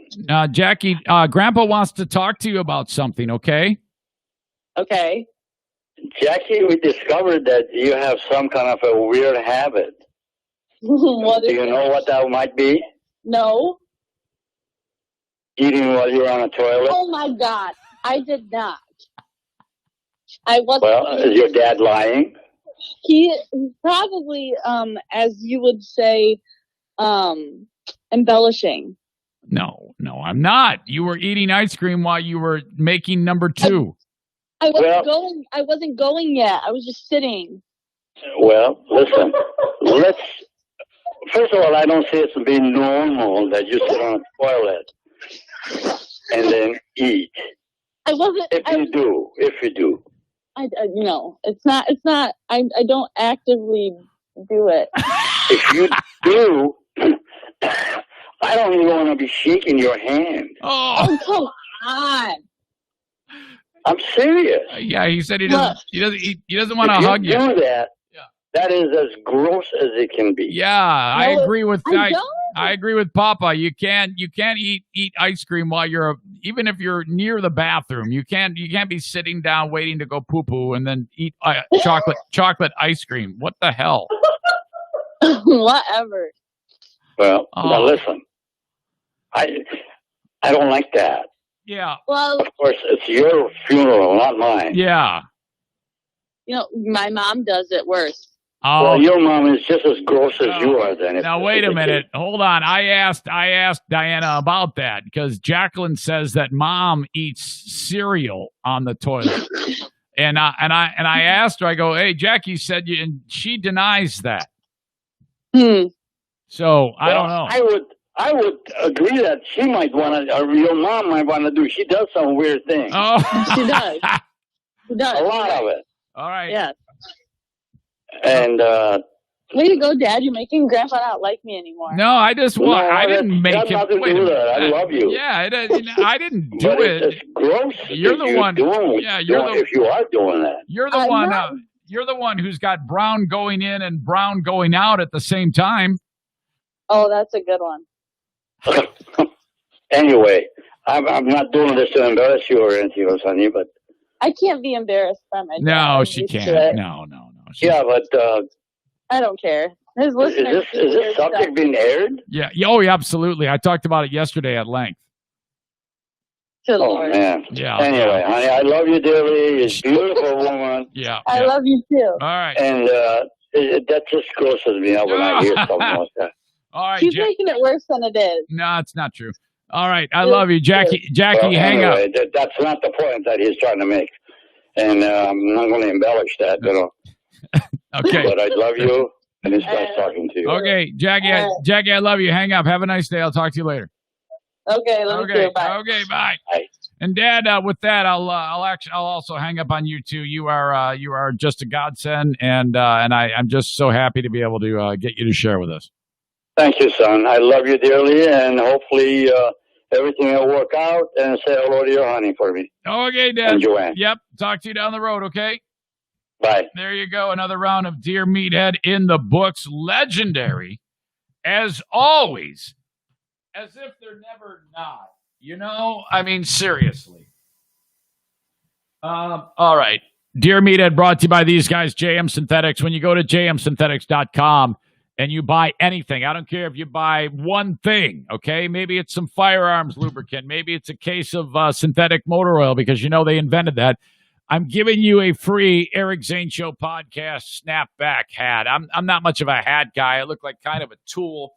I wouldn't want to wear my own gear, too. But you can. I mean, I look like kind of a dickhead, really. I mean, hold on. I got to see how this looks. Oh, God. Hey, how you doing? It's awful. But anyway, I'm fond of the logo, obviously. I always liked that. It looks nice. That's a nice looking hat that I would never wear. So go to jmsynthetics.com, the sponsor of Dear Meathead, and get the damn gear free when you buy their stuff.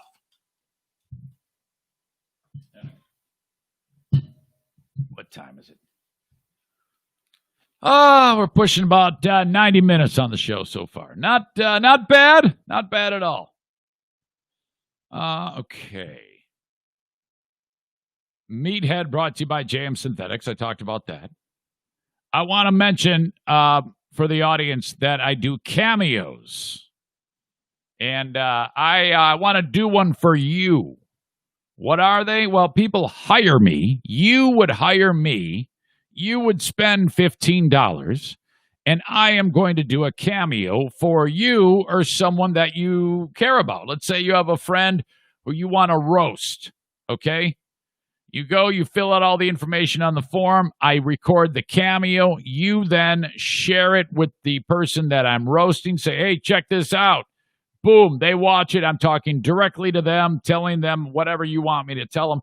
A lot of the times on my cameos, found at cameo.com/Eric Zane, people say, Zane, just do your stuff. This is for Alex. He sucks. Let him have it. That's all I need. I don't need any direction. I am the best on Cameo. There's no one close. All of those people suck. Who's on Cameo? Let me check it out. I'll give you an example of some of the shitty ones. I might regret doing this. Cameo.com. And they're all super expensive. I mean, these people charge like $200, and then you pay for it, and then it's really hard to listen to, you know? Like, for example, Ernie Hudson, the actor from Ghostbusters. Who the fuck would pay $135 to hear Ernie Hudson, of all people? And this guy has hundreds of these. He's making so much bank, Ernie Hudson. Nate Kelly, happy birthday. Hi, this is Ernie Hudson, Winston Zedmore from Ghostbusters, from Oz, The Hand Rocks the Cradle, The Crow. Congo, The Substitute. Okay, so he's basically just telling you the movies that he's in. Wait till you hear what I do. In a few film and TV shows. And Nate, I just want to give you a shout out and say happy birthday. I'm hoping that this is going to be one of your best birthdays ever. And I want to wish you many, many. There's no F in birthday, dumb fuck. Many more happy birthdays to come. Now, John Sands wanted me to reach out to you. He says that you are a great friend. No, this is terrible. The best.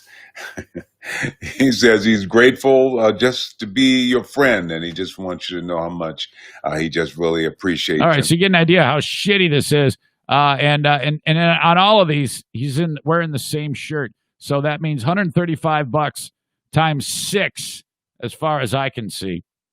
Now, I'm a loser, and so I don't charge $135, but I want to do a lot of these. I charge $15, okay? Because I'm a loser. So, how do mine go? Let's see here. Eric Zane. Big Dick Donnie's got a birthday. Holy shit. Don Feldman, legend on the Eric Zane Show podcast. You are so fucked. There are people conspiring against you who just feel like they owe you an episode of me ripping you a second asshole. Well, good news. I'm up for the task. I've never shied away from anything. And, this is a little weird because here I am. I'm going to say terrible things about you on your birthday in roast style. But it's a little bit daunting. Because every time I turn around, I see yet another post on Facebook about Don's having a bad day. Oh my God. No, seriously, that's cool. I like that you share that. But I figured I'd just start with that. So Denny, he's throwing all caution to the wind, Denny Fake News, and said, yeah, just get him. Fucking get him. So yeah, man, happy birthday to you. It's kind of remarkable that someone is. Okay, that was a fun one to be sure, but there's one in particular. Where is it? One when I was outside and the dog started pissing. Is that here? No, it's not. Damn it! I wish I had it in front of me. Well, anyway, you can check him out. Eric, cameo.com/Eric Zane. Hire me on there, and it's just $15. It's better than all those other sucks. That fucking bastard, that Ernie what's-his-face. Can you believe that? His cameo is he just gives his fucking acting resume. What a dick. Hold on a second. I want to see more of these. Cameo.com. Come on. Who's Andy Milder? He's an actor from Weeds. Rapper Redman, Adam Goldberg, Andy Cohen, Hugh Jackson, former NFL coach. Who the fuck is going to do that? They're probably saying the same thing about me. Perez Hilton, a baseball manager, former manager Bobby Valentine, one of Howard Stern's Whack Pack, Jeff the Drunk. God, everybody's on this fucking thing. Every loser in America does this shit. I'm trying to find somebody who's actually a bigger loser than me. Tay Zonday, holy fuck. Tay Zonday, he's known for one thing, a stupid viral video. He's going for $40. I'm 15. I might be the biggest loser on Cameo. Holy shit. The guy who was in Chips, Larry Wilcox, this fuckface is $40 fucking bucks. What the fuck can Larry Wilcox say? Oh my God, this is disgusting that Larry Wilcox is charging almost 3 times as much as what I charge on Cameo. Hey there, Chris. Larry Wilcox, John Baker, 7 Mary 3 from Chips. And Nick and I just wanted to reach out to you to say happy 54th birthday. October 9th. My wife's October 11th. So yeah, who you gives a must be a fuck, great Larry? man. Anyway, What's thanks all for the watching the old what's all the Chips. fucking uncomfortable laughter, Larry? We had a great time. We got to ride a little motocross and some jet skis and Hobie cats and Oh, he's reminiscing about his time on Chips. What a fucking dick. Chips motorcycles, Kawasaki 900s and Kawasaki 1000s, and go through the CHP training. Yeah, this is great, Larry. Tell us about how it was making Chips. It was a great time. Anyway, hope you enjoyed it, and hope to meet you one day, Chris. Have a glass of champagne. No, that's a lie. On your birthday. All right. God bless you, brother. Bye. Yeah, shut up, Larry. Yeah, if I'm doing one of those, like, look, yeah, I don't want to meet you at all. You're a fucking moron. And happy birthday to you. Fuck off. That's what you're gonna get from me. Holy shit! I am so disgusted. I didn't expect I didn't expect to look at these losers and hear their shitty cameos and think I'm a bigger loser than them. But it's true. I bet Gilbert's funny. Gilbert Gottfried, I'll bet you this is going to be a winner. I would be surprised if this was shitty. Let's see what Gilbert, how he does his. Hi, this is Gilbert Gottfried, and this is for Tom Morwood, and it's being sent by the Roaster Society. Tom's so unhealthy, the only vegetable he ever thought looked good was Terry Schiavo. Tom having a vasectomy after 4 kids is like digging up Freddie Mercury after finding the cure for AIDS. It's too late.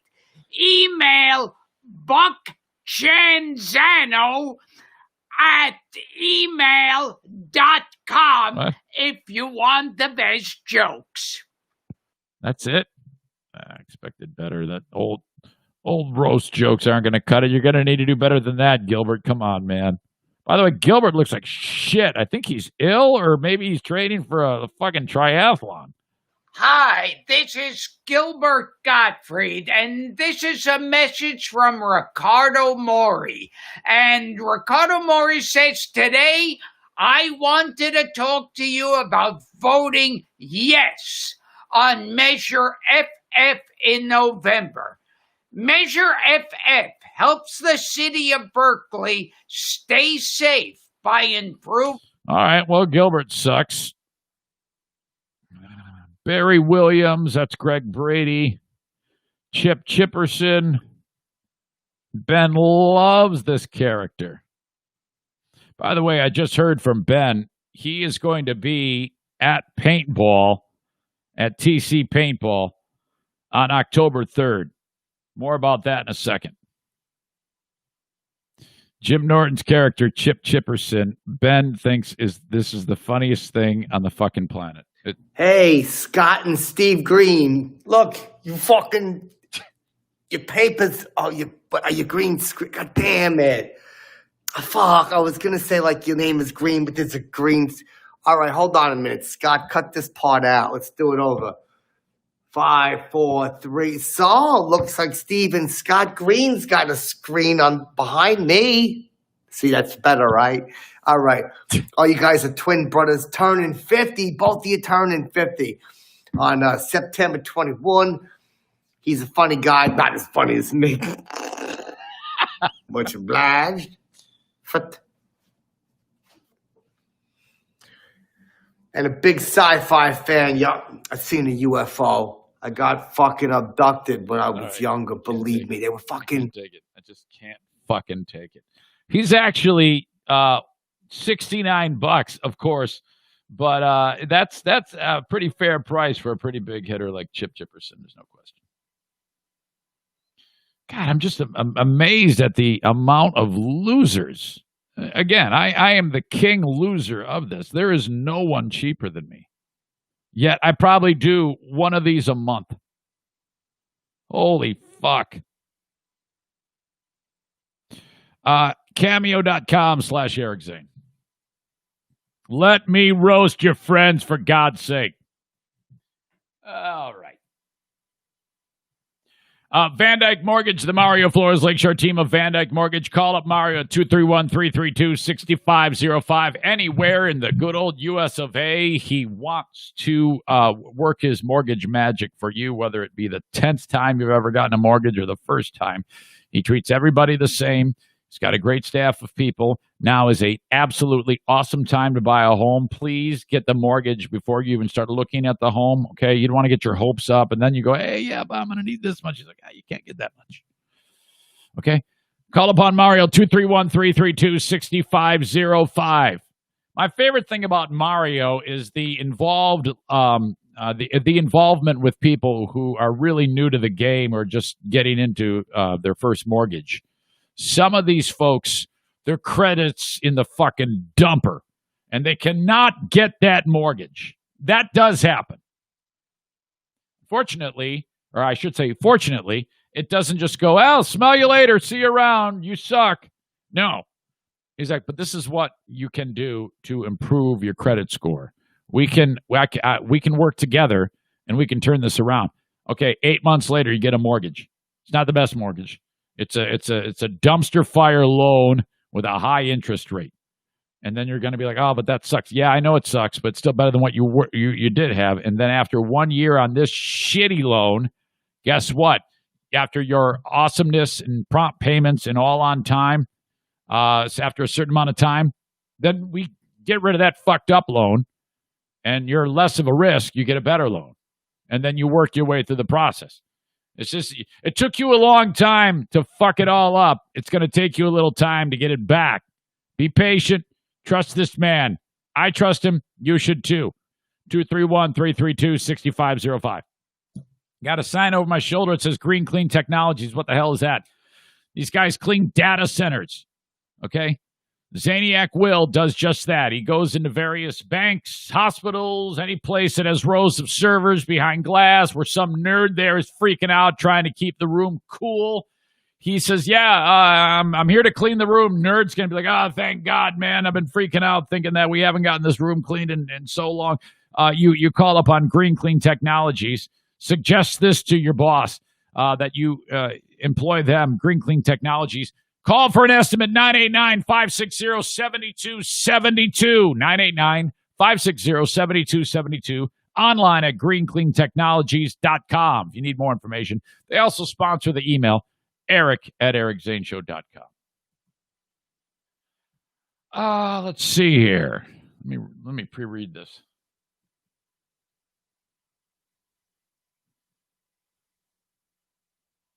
This is from Jesse.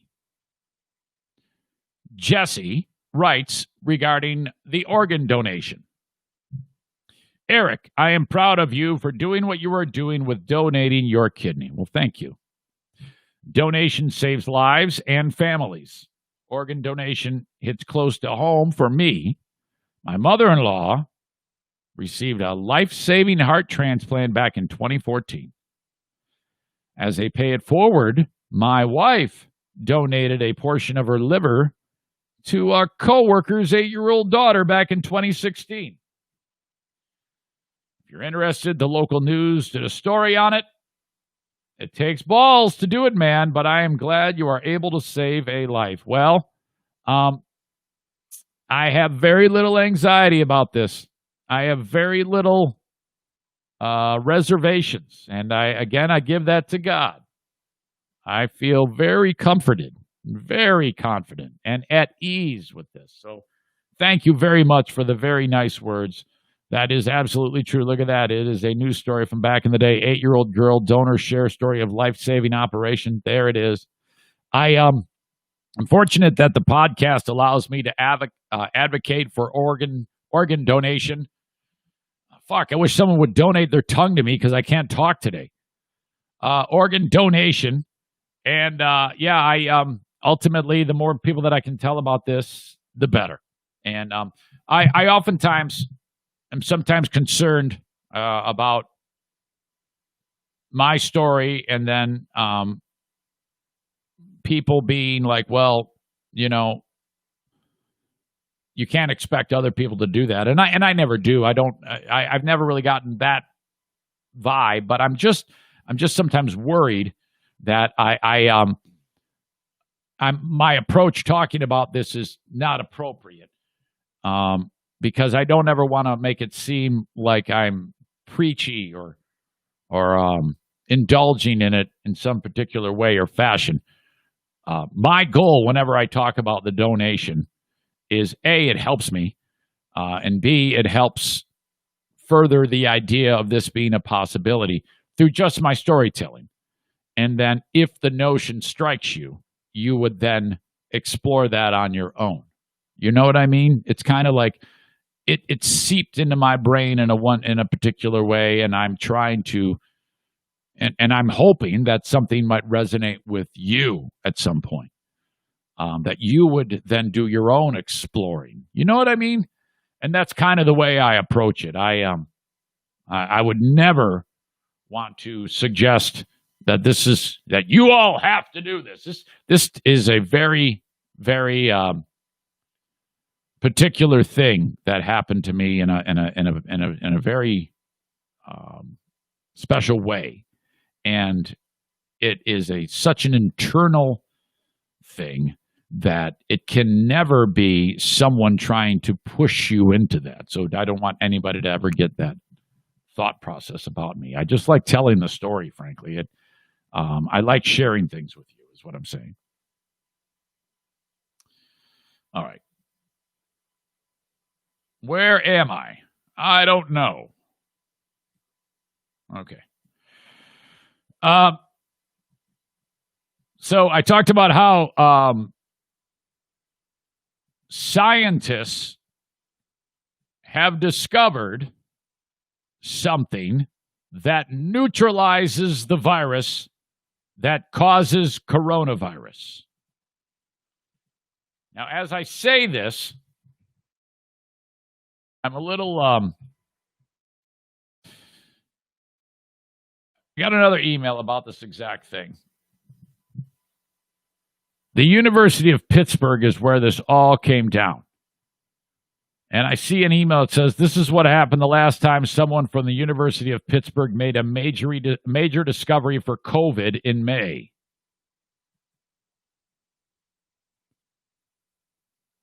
Headline from May.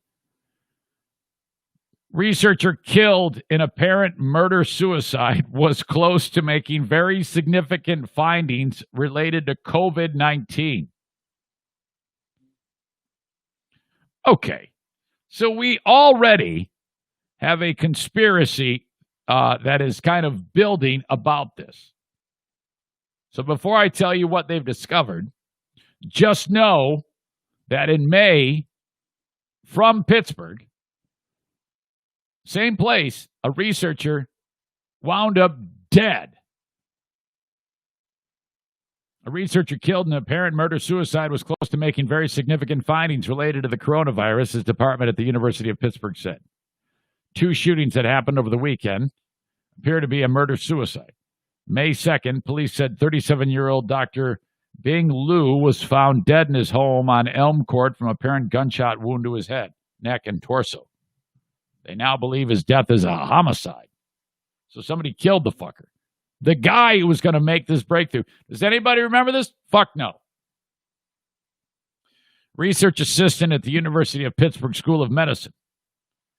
Bing was on the verge of making very significant findings toward understanding the cellular mechanisms that underlie SARS-CoV infections and the cellular basis of the following complications. We will make an effort to complete what he started in an effort to pay homage to his scientific excellence. Second man, identified as Hao Gu, was also found dead in his car. Nearby, it appears he died from a self-inflicted gunshot wound to the head. 2 victims knew each other. Investigators say they believe the male found in his car shot and killed the man before coming back to his car and taking his own life. All right. So Dirk floats the idea that a conspiracy is afoot. This just was released this week. Scientists at the University of Pittsburgh School of Medicine have isolated, quote, the smallest biological molecule that completely and specifically neutralizes the virus that causes COVID-19. Fuck. Completely and specifically neutralizes the virus that causes COVID-19.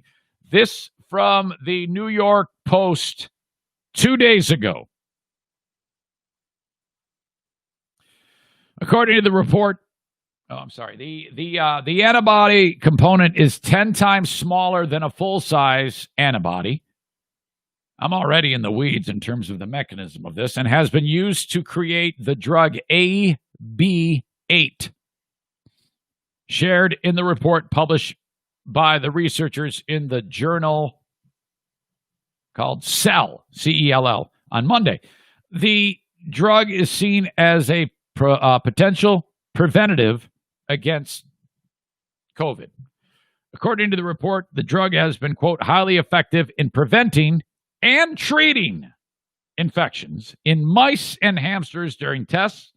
The drug also reportedly does not bind to human cells, which suggests it will not have negative side effects in people. By the way, no one's talking about it. Today's show, wildfires are going to kill us all. They are caused by climate change. Climate change is Trump's fault. Trump, I saw one deal. This is perfect. Trump has been they've been trying to fuck that guy in the ass because he said, I downplayed the coronavirus. Why? Well, I didn't want to panic everybody. Now, since that story broke, I'm like, I do the same fucking thing. You don't lead with, we're all going to die. You don't do that. Are you fucking crazy? You kick that can down the road. I've been talking about this the whole time. Everybody acted like that was the end of the fucking world. Well, then this dude gets in front of people in a town hall yesterday, and he says, oh, yeah, I downplayed it, and then I upplayed it, and then I upplayed it. I actually overreacted. And people are like, what? No, you didn't. No, you. Well, yes, he fucking did. Are you crazy? I had Bleeding Out Brian sent me a thing. It says, oh, this fucking asshole, he says that he upplayed it now. He actually played it up. I'm like, well, yeah, he played it up by his actions. That's what he did. He did play it up by his actions. He canceled fucking travel from China. Remember that? You cannot come here if you're from China. You cannot go to China. China's out. And everybody goes, fucking racist. You're a racist. What the fuck is wrong with you? How can you do that to our beloved Chinese people? It's like, yeah, you're damn right I'm doing it. Holy shit. My point is, no one's talking about this thing from the University of Pittsburgh. If I'm the news, that's the first thing I talk about. I don't want to talk about it. The news on the Today Show, that's all they do. They scare the shit out of you. Oh, there's a hurricane. It's going to kill us all. There's a massive fire. It's going to kill us all. And Trump caused the fire. Oh, fuck. Trump caused the global warming. It's all his fucking fault. Holy shit. Oh, my God. It's a coronavirus. Trump caused it. Holy shit. Oh, my God. It's ridiculous. It is so bad right now. Jesus. But nobody's talking about this. Why? Why the fuck would you? This is huge. AB8 not only has potential as therapy for COVID-19, but it also could be used to keep people from getting SARS-CoV-2 infections. Antibodies of larger size have worked against other infectious diseases and have been well tolerated, giving us hope that it could be an effective treatment for patients with COVID-19 and for protection of those who have never had the infection and are not immune. Fuck, this is great. Will somebody... Now, if somebody winds up dead here, then you know that shit's going down. You know that Joe Biden actually killed the guy. Like, he walked in with the gun and shot him in the fucking face. At least that's what I think. Dancing with the Stars debuted Monday. Okay? I don't watch the show. I don't care. Okay? I do find it remarkable that the execs at ABC said, let's go get the lady who everybody thinks murdered her husband and put her on TV. How the fuck is that even a thing? Okay? For those that don't know, the nutshell story is this. there's a crazy guy by the name of Joe Exotic. He ran this tiger sanctuary somewhere. I don't forget where the fuck it was, Oklahoma. People come in, they pay a bunch of money, they go see him throw a fucking piece of meat at the tiger. Tiger goes apeshit, everybody claps. Dude gets rich. This crazy bitch runs the same type of place in Florida, masked as a place to help tigers that are fucking abused or some shit. It's not. She's making the same amount of money. We do know that in all these, in every episode of Tiger King, anybody who does this for a living is a fucking kook. They're all crazy, okay? And one clip, Joe Exotic, one of his people that works for him, she gets her arm ripped off by a tiger. Like the tiger actually ate her arm. And you see that shit. It was crazy. All right. A rivalry emerges between these two, Baskin and Joe Exotic. She thinks that he's like hurting the animals. At least that's what she wants you to believe. And he says she's crazy. She's just as diabolical as I am accused to being. And she even killed her first husband. You're like, wait, what the fuck are you talking about? I know I'm spoiling it, but fuck it. If you haven't watched it by now, you're not going to watch it anyway. It doesn't matter. And he accused her of actually killing the guy and feeding him to her tigers. Her first husband in the early 90s disappeared without a trace. She's got a husband right now who's some fucking flake. Everybody's crazy in this thing, okay? And so the idea is they don't drop that till well into the show that they say she killed her first husband, this guy named Don Lewis.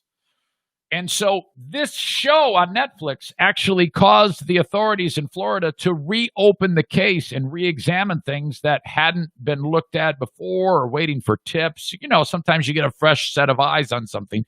It can reopen a case. So if you're a fan of true crime, this is perfect. So buried in the story, the real story is what happened to this guy, Don Lewis. He vanished. And there's all sorts of weirdo shit about this crazy bitch, Carol Baskin, and whether or not this guy was, in fact, killed. Now, if you watch the show for any amount of time, there isn't a person who watched it and doesn't think that she didn't kill her husband. Everybody who watches it thinks she's absolutely guilty of killing this guy, Don Lewis. I mean, you wouldn't believe some of the shit that they talk about that make it absolutely obvious that she did just that. But that didn't stop the fucking crazy people from ABC to make this bitch come on their show and do Dancing with the Stars. So here she is Monday with her fat ass looking like a fucking mummy, tromping around, doing her dance. She looks like shit. She'll be voted out. If she hasn't already been, I have no idea. Maybe next week. I don't watch the show. But the real story is this dead guy, Don Lewis. No one's ever found his body. No one has any idea where he is or what. So this dude, Don Lewis, he has a family. He has daughters from, I guess, a previous marriage or something like that, and friends who have been looking for this guy for decades now. And the show has brought all these different eyes on it. They're hoping that they can get somebody to rat her out because somebody does know something. So what do? What does the family do? This is fucking great. They had a commercial made that airs during Dancing with the fucking Stars. Oh my God. So you see her fat ass dance horribly. And then the host goes, I think, is it Tyra Banks now? Is it? I don't even know. I know that they made a change on who's hosting it. Oh, that's right. We'll be right back with more Dancing with the Stars after these messages. And then this plays. I'm Gail, one of Don Lewis's daughters. We are a real family. And to us, he was daddy. I'm Linda, one of Don Lewis's daughters, and we miss our dad. I'm Donna. I'm Don Lewis's oldest daughter. We need to know what happened to our father. By the way, Don's oldest daughter is still hot. I think she's in her 60s. She looks pretty damn good. Oh, my God. Don Lewis's oldest daughter. We need to know what happened to our father. I'm Ann. All right, Ann doesn't have any teeth. She's got one of those mouths that she doesn't dare speak to, move her lips too much because all you'll see is gum. Fuck. Our father. I'm Ann, Don's former assistant. All we're asking is justice for Don. Don Lewis mysteriously disappeared in 1997. His family deserves answers. They deserve justice. Do you know who did this or if Carol Baskin was involved? A $100,000 reward has been funded. You can call the tip line at 646-450-6530. Or call our office at 800-LITIGATE. Thank you. Yeah, man. Holy cow. 59-year-old Carol Baskin. I absolutely think that she did it. Anybody who watched the show thinks that she killed her husband. I still cannot believe that they put her on that show. They said, yeah, there might be a little baggage here, but she's a good draw. Let's bring Carol Baskin in. My God. In the show, Lewis's family paints Baskin in an unflattering light. His ex-wife, Gladys Lou Cross, remembers the last day I saw Don. He told me that he was done, that he was divorcing her, that she was one of the worst people he'd ever met in his life, and that she was very dangerous. That woman adds that Lewis was afraid of Baskin. He sought a restraining order against her in June of 97. I said early 90s. I may have been a little off on that. Claiming she'd threatened to kill him.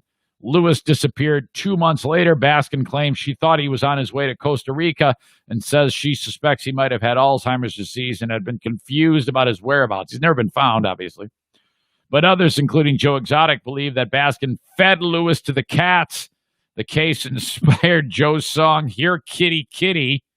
Baskin denies this claim and speaks out about what she feels are untruths in a post on her website. And on and on and on. My God. All right. That would be fantastic if we found out that she actually was arrested. I'm awaiting that.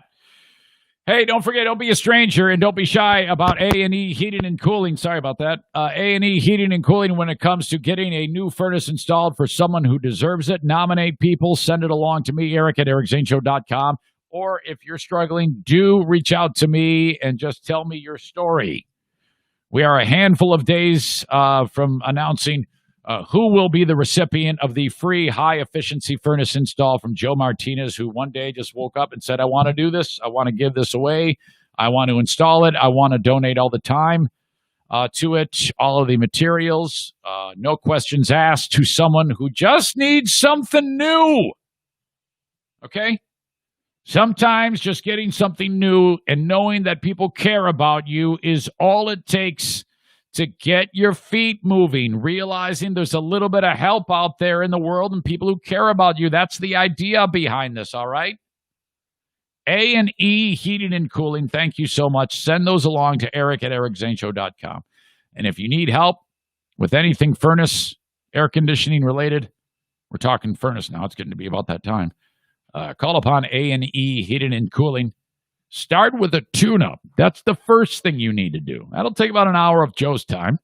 You're going to pay for that, and you're going to see the amazing job that he does. He's kind, courteous, sweet, very good at what he does. The cheapest you will find, and oh so handsome with that Latino machismo. My God. The ladies who listen to this show and have done this had Joe to their house. They're like, Jesus, Eric, you buried the lead. We had no idea he was a total stud. I'm like, well, fuck, I don't know. I mean, it's just Joe. I don't know what the fuck you're talking about. And they're like, oh, my God, Cardi B. Cue the Cardi B. Holy son of a bitch. Man. I don't know. Whatever. Joe should get some headshots and autograph them for the ladies because they just love this guy, man. Holy cow. Had no idea. Terrytown RV, they are on division between 68th and 76th Street. Call upon them when you need a camper, travel trailer, or a fifth wheel. TerrytownRV.com is their website. So spectacular. The best in Michigan and beyond. I know the biggest. And we're getting to that point in the year when you got to start thinking about what you're going to be doing next year, you know? I mean, and it wouldn't be great when spring comes to have it ready to go, okay? So what you do is you buy it now, and then there you go. You learn all the things you need to know about it, and then you spend the whole winter anticipating your camping adventures that you will be doing at all of the area parks and places off the beaten path Terrytown RV online at terrytownrv.com. Please mention my name when you talk to the folks that are up there at Terrytown RV. Okay, one more thing, sponsor-wise, I want to get to. And wait a minute. No, I'm not quite done. I have plenty more to talk about. Sorry. Great Legs Winery, Brewery, Distillery. We have a party coming up on Friday. That is, Great Legs is on East Lakewood Boulevard, just west of US 31 in Holland, Michigan, right across the street from the luxurious Windmill Estates Mobile Home Park. I will be there at 7 p.m. with the Queen of the Forest. This is not an event that is put on by Great Legs. We're just going there to hang out. This is what we do all the damn time. Ben will be joining me. That is so much fun. I'm looking forward to that. Ben, his better half, the Queen of the Forest, myself will be there. They just finished brewing their autumn beer or autumn brew, whatever the hell it is. I don't know, with a hint of cinnamon, I'm told. You can check it out at Great Legs Winery, Brewery, Distillery. Okay. All right. Boy, how did I mess that up? I'm like, I see what it is. I'm like, what did I forget to talk about? I'm like, I got rolling on the show, and I kind of lost my place. Today was a little nutty. Let me tell you, this show almost did not go off as planned, and here's why. Do you remember when I was talking about letting Bruce out the back door? And it's not a good idea to let Bruce out the back door without a leash. And because he takes off. And how many times I've told you about how he terrorizes the neighborhood, Bruce the Frenchie, and he's really hard to wrangle. You basically have to run behind him while he runs out of gas. And finally, he nearly keels over. And then you pick him up and take him home. He's frothing at the face. And you're like way down on the other side of the neighborhood. I let him out, and we have been lulled into complacency again because he hasn't run away in forever, nor has O'Neill. And now he just goes to the back door. He goes, does his business, comes back, and he's standing there. Come on, let me in. And so we've been like, that's been awesome. Sure enough, today's the day. And it's garbage day. So this is not good. The timing of this is not going to work out, and I don't have the garbage out. Open up the door. O'Neill, Bruce, nothing. Uh-oh. O'Neill, Bruce. I'm thinking maybe they're going to come out of the bushes in this fenced-in area by that swimming pool, and I'm like, oh boy, please don't have jumped the wall. Please don't have done this, because then I'm gone and I have to go wander around the neighborhood like an idiot. Garbage is not going to get picked up. Podcast isn't going to happen. Please, fuck. Then I see him. He is in the other portion of the yard, free to go wherever he wants. So this is huge. You got one shot. Mom spaghetti. He's looking at me. Now, typically when he has this look in his eye, that means he's going to take off. It's a look that all Frenchies have. It's a look of joy and energy. You are about to see the zoomies take over the dog. And in particular, when a Frenchie gets the zoomies, it's over. It's just fucking done. You just realize that the next 5 minutes of your life are going to be absolute. 10 minutes or more are going to be horrible. And he's looking at me, and he's fighting the zoomies. I'm looking. I can see it in his eye. I go, hey. And I don't lead on like I'm nervous, because he'll sense it and take off. What's up, buddy? You want to come in? You want a treat? And he kind of looks at me funny, and then I walk over to this gate. And I'm just have that same tone of voice. I go, come on, man, let's go get a treat. And I open the gate. He chooses wisely. He does not take off. And for the first time ever, I'm living right, man. He walks in the gate, goes up those steps, walks in the house. I go, holy shit. Today is going to be a good day. Isn't there a song? Isn't there a rap song? Today's going to be a good day or some shit like that. I just heard it on some commercial. It was really catchy. Something about that. It's going to be a good day. That's what I was thinking. So Bruce is back in the house. No O'Neill. O'Neill. Nothing. Okay. Hey, buddy, how are you? He just heard me calling his name. Now he's looking at me. Can you see him right now? I don't know if you can see him. No, you can't even see him. Like, O'Neill. Go to the front yard. At this point, Diana, Queen of the Forest, is making her way to the front door. She opens it up, and I hear, "Oh, there you are!" I'm like, "Oh, thank God, yes! Oh my God!" O'Neill comes in, runs to the sprinklers. Whew! Thank God. At this point, I hear it.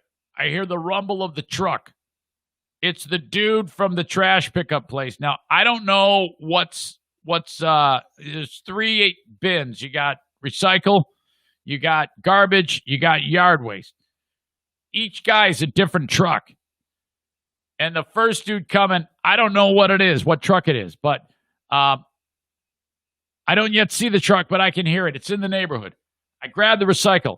I run it out there. I set it down. It's at this point, I see the truck. He's approaching the street.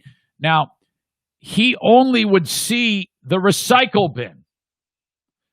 He slows his roll and then gets in the gas and drives by the street. I go, well, fuck. I'm guessing he saw that there's only one can, the yellow-topped recycle bin, and said, well, fuck it. Those cans aren't there. I'm not even going down the street to pick up the yard waste, I come to find out, because it's not out. So I read his mind, and I go, fuck. That means he's not going to pick up the yard waste. I missed him. It wasn't out. At this point, I run over, I grab the yard waste bin, drag it out to the front, and I go, I got to go get him. What do? Should I take a bike? No. I'm going to get Maddie's car. Grab Maddie's car. Peel out. Go chasing the garbage man down the street. I see the guy. He is, these guys are on a mission at all times. And it's a bad idea to do anything to get them off of the momentum of picking that shit up. They got to pull up. It's a tough-ass job. You got to put the fucking truck in weirdo spots. You got to sandwich it around the fucking neighborhood basketball rim, and some dumb dick puts his car out there, and then that arm's got to come down, grab the shit, throw it up there, and so they're constantly backing up, moving forward. This is not an easy job. He goes to get into the gas after he just gets done doing another dump on somebody's house down in the other part of the neighborhood. And there's my car right in front. And I'm like, oh, fuck. So I kind of move, and I know he's annoyed.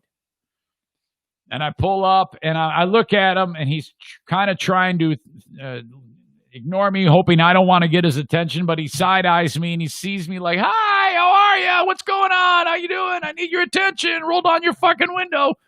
The dude rolls it down. He goes, yeah. I go, hey, I got my garbage out late. And he goes, lawn clippings. I go, yep, lawn clippings. It wasn't out. I saw you drive by. Do you mind coming to get it? And he goes, where are you? I go, and I give him my address. He didn't really give me a long, pronounced sigh. And because I'm so sweet and congenial and charming, I think he saw, was able to like, all right, okay, maybe. And he goes, okay, just get it out the night before next time. I go, yeah, of course, man. I don't know what happened. I got caught up in the day, and I am really sorry. I do not fuck with these guys. These guys are unfuckable, okay? All you do with these guys is now if he says no, I'm not doing it. You know what I'm going to say? I'm going to say, yeah, I don't blame you, man. No problem. Smell you later. I'll get you next week. No, you do not fuck with them. You do not call their boss. If he would have said, yeah, hey, fuck you, I would have said, okay, no problem, and left, because this is pure power here, okay? And if I'm dumb enough to not put it out or that irresponsible, I'm willing to take that heat. But this guy, thank God he made it happen, showed up and took care of it. So good to go. The day was saved. All sorts of saves happening around the Eric Zane Show podcast household. As we speak, the Queen of the Forest right now has got a crazy day going on right now. She's not actually at the school. This is probably not going to work, but I'm wondering where she is on her day. I'm hoping. Hello? Hey, I am so lucky to hear your voice on the podcast. Oh, you're on. Am I on the podcast? Yeah, I was saying. I'm the lucky one. I was greeting you and telling you at the same time. Oh. So I'll get everybody caught up to speed. You had another medical procedure that we haven't talked about. Yes. And this is in relation to your boobie, which we got a good news report about that biopsy some time ago, yes? Correct. Okay, so they ended up having another look at that boobie that you had already had biopsied to get an even closer look with it, what's called an ultrasound, yes? Yes. Well, if you remember, when I went in to meet with the surgeon about the first issue, about getting that removed, he suggested an MRI to see if they could find any other spots. That's what it was. Suspicious. Yes. Right, that's what it was. So she said, you don't have to get this MRI, but, it might help to pick up anything that the ultrasound or whatever can pick up. So we said, yes, we might as well. So I got the MRI, and they did spot another little it's 5 millimeters. I mean, it's teeny tiny. So they wanted to take another look at that. So they did another ultrasound and a biopsy on that this morning. But the radiologist took a good look at an ultrasound, and she said it doesn't look real ominous or anything. So, but she did do a biopsy. So what about the whole idea of with this whole process, the first step, which was months ago, and they give you the option of having an even closer look at it, knowing full well, and the idea is it's probably nothing but a better look. Some of the people complain that it reveals more, and I don't think that's a problem. If it reveals more, can you imagine if you said, nah, I don't want it, and then it turns out that you actually have something more there that could have been seen if you'd have just opted to get the MRI, Exactly. Yeah. Wow. So, so that's what we did. So, I'm not as worked up and worried about it as the last one. But it's a little unnerving, but I don't feel as worried as I did the last time. So we'll see. I should know the results by Friday. So you just had a biopsy? Yes. Okay. Did it like hurt? A little bit. The needle going in hurt. Oh God. Boy, man, for someone who is so squeamish about that, I can't believe I've agreed to go through what I'm going through. Again, more proof, more proof that God is doing it. He would have been real squeamish when the radiologist said to the nurse, "Can you hand me the scalpel?" Oh dear God! Oh my God! So I got a little ice pack on my boobie, and I'm going back to work. So I'll probably be sore later, but yeah. That's going to put a damper on it. I don't want to leave my kids all day. So that's going to put a damper. You said you wanted to do some TFing later on. No, I did not. I did not. I don't think I said anything about TFing because I don't even know what that is. You're not sure what like if someone said, "Hey, honey, I want to do some TFing." You're not sure what that stands for. T as in Tony. Yeah. TFing. T as in titty. Oh, titty effing? No, we don't rowboat or snowboat or motorboat or whatever it's called. Yeah. All right. Okay. Sorry, I just made it weird. Yeah, you did. Okay, so you're going back to school. Yes, and then after school I have volleyball games again. All right. Okay. So I'm good right now because I'm all numbed up, but it might be sore later. Remember the last time, and I got that big old bruise. Oh God, man, yeah, that's rough. Okay, all right. Well, onward and upward. I'm sure you'll be fine. And you said the result will have more information later this week. Yes. But I mean, honestly, this is not we aren't like the last one when we were really, really worried about it. Yeah. No, I'm not as worried about that. And if it is something, it's so little they're not real. That's again, this all goes back to, without a doubt, this is not negotiable. Yearly mammogram. Correct. You know what we haven't really talked about, and we didn't mention this with the person who is supposed to receive the kidney. Uh-huh. You went ahead because you and I were both going down this trying to see who could donate. Right. And you said, well, you know, they're going to want me to get a mammogram, so I better do this now. You know, get ahead of the game. Yeah. And thank God you did, because it revealed that, you know, those things that could have very easily have turned into cancer. So that's another crazy, and I haven't yet told the recipient about that part of the story. He's probably going to learn that when he listens to this podcast. But I mean, think about that. Right. So, I know. So it's absolutely important that that ladies get their mammogram yearly, and that's the end of it. You cannot miss that. No, because for sure. if you do find something there, it's going to be very, very small, and it can be dealt with. But if you skip 5 years, all of a sudden you've got a tumor the size of a freaking cupcake. Right, and that's what they reiterate all the time: is early detection is the key. Yes. You know? Just do it. Just go in there, make a day of it, you know? It's not that big of a deal. No, it isn't at all. So All you right. told everybody the latest and greatest? Yeah, I really unloaded on the details of it. It was all I verbalized everything, and I think I captured what I wanted to capture. And Awesome. it was a long moment. I started to cry a little bit. It was it's just amazing. I just couldn't be more happy with how this is going. It's really been quite an adventure, and we are 1 day short of 4 months as of right now. I know, isn't that crazy? Where we were, the journey it's been so far. 4 months ago exactly. It doesn't even seem 4 months though. I mean, the waiting has been kind of, anxious, but when you think back, it's like, it's already been 4 months since we started this. Saturday, May 16th is when I was walking down the steps, and this person's name popped into my head. That's crazy. And then Sunday, May 17th is when the dialogue started. Wow. Okay. Insane. Well, have a good day. Okay. I will. I'll Enjoy talk to your you lunch. soon. Okay. All right. I will. Thank you. Yes, ma'am. Thank you. All right. Love bye. you. Bye-bye.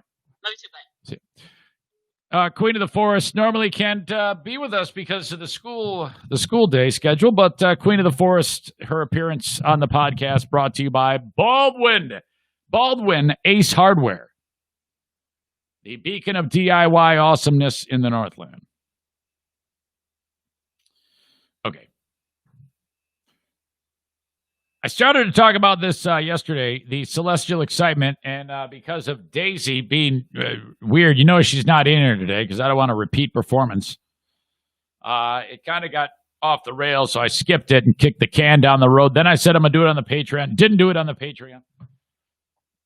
So I'll do it here. Before I talk about, though, Horizon Hydroponics, online at HORIZEN. Horizon Hydroponics.com.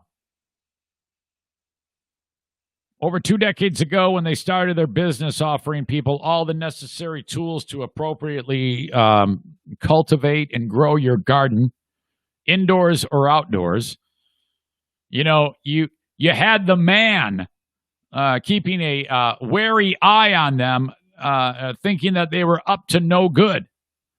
My, how things have turned, as harvesting cannabis for your own personal use has become quite a thing. Now, sure, you can go to the usual spots that all you stoners know where to go to get it in the jar, but some of you like to grow it yourself. Well, why don't you have this team of experts on hand to help you every step of the way? Because when you call them at Horizon Hydroponics, they're going to give you all the advice you need, because these are all experts who know exactly what they're doing when it comes to growing. Now, some of you might not even grow cannabis. You just like to grow stuff, like my dad growing in the gardens. These guys are experts on all this stuff, okay?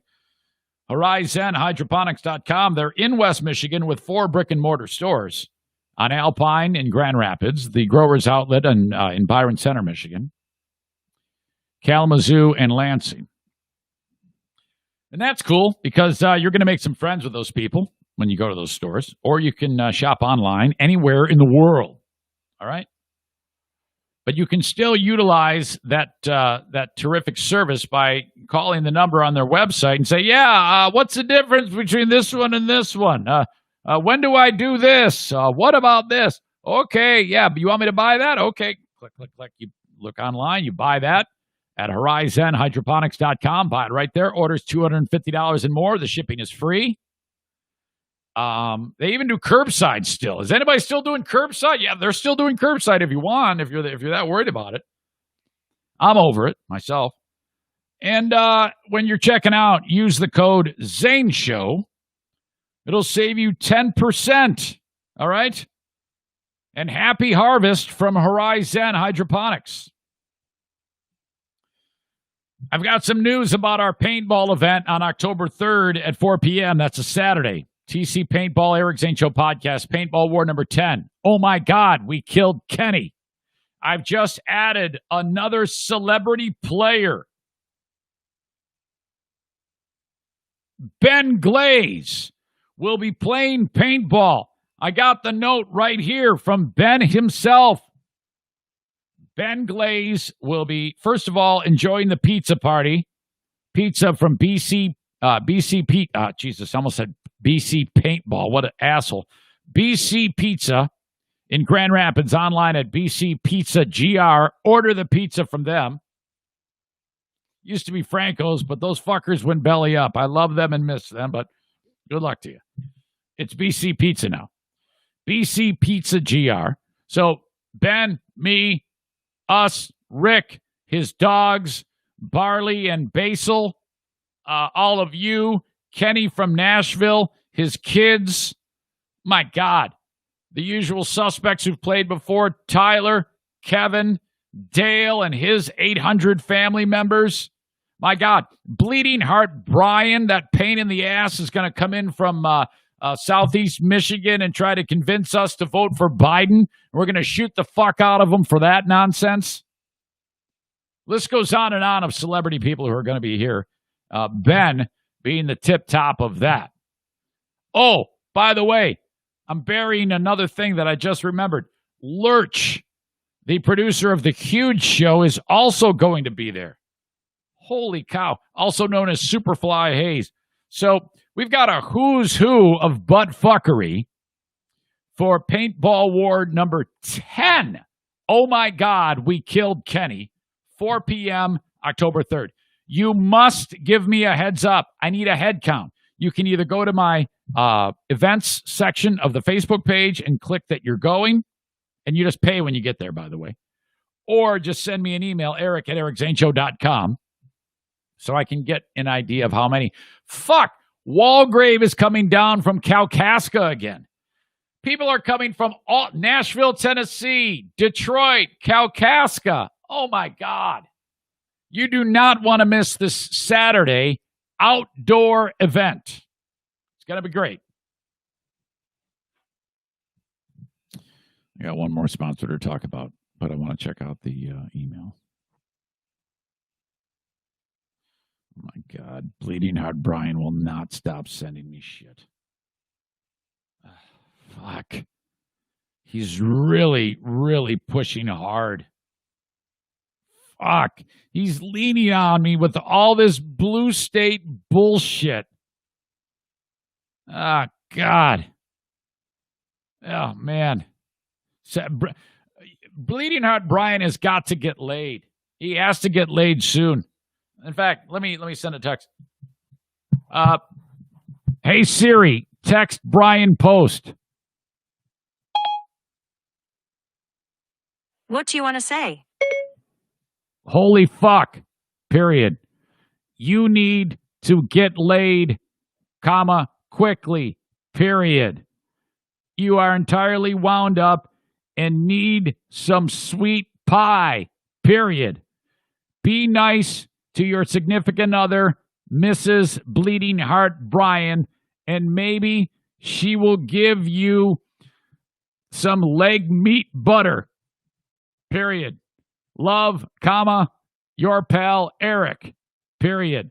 P.S. ... I'm not sure where leg meat butter came from, period.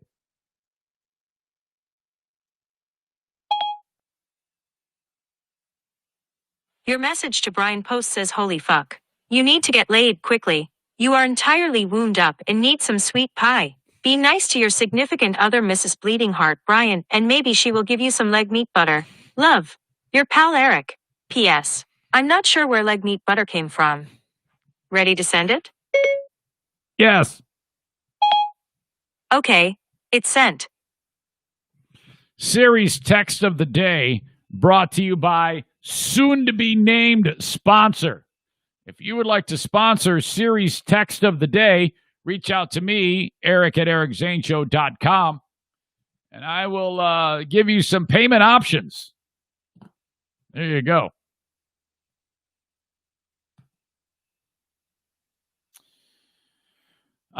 Looks like I see some breaking news. This is why I checked the email. The Big Ten is back. Is that the word on the street? Who should I call about that? Hey, Siri. Call Bill Simonson. Calling Bill Simonson mobile.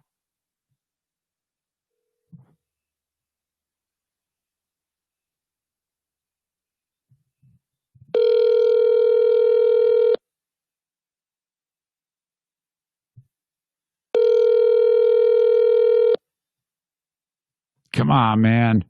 Probably playing basketball or golfing. What are you doing?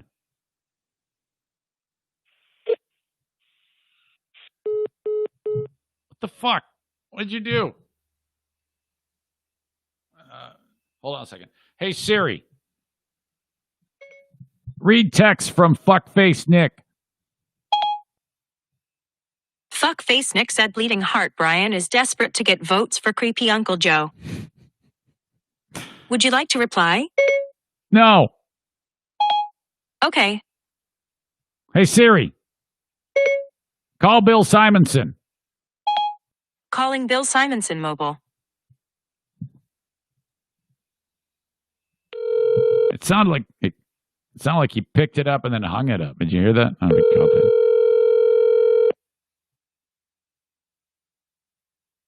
Mm-hmm.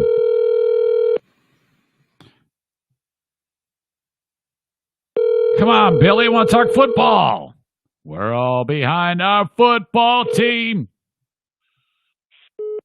What the fuck is going on there?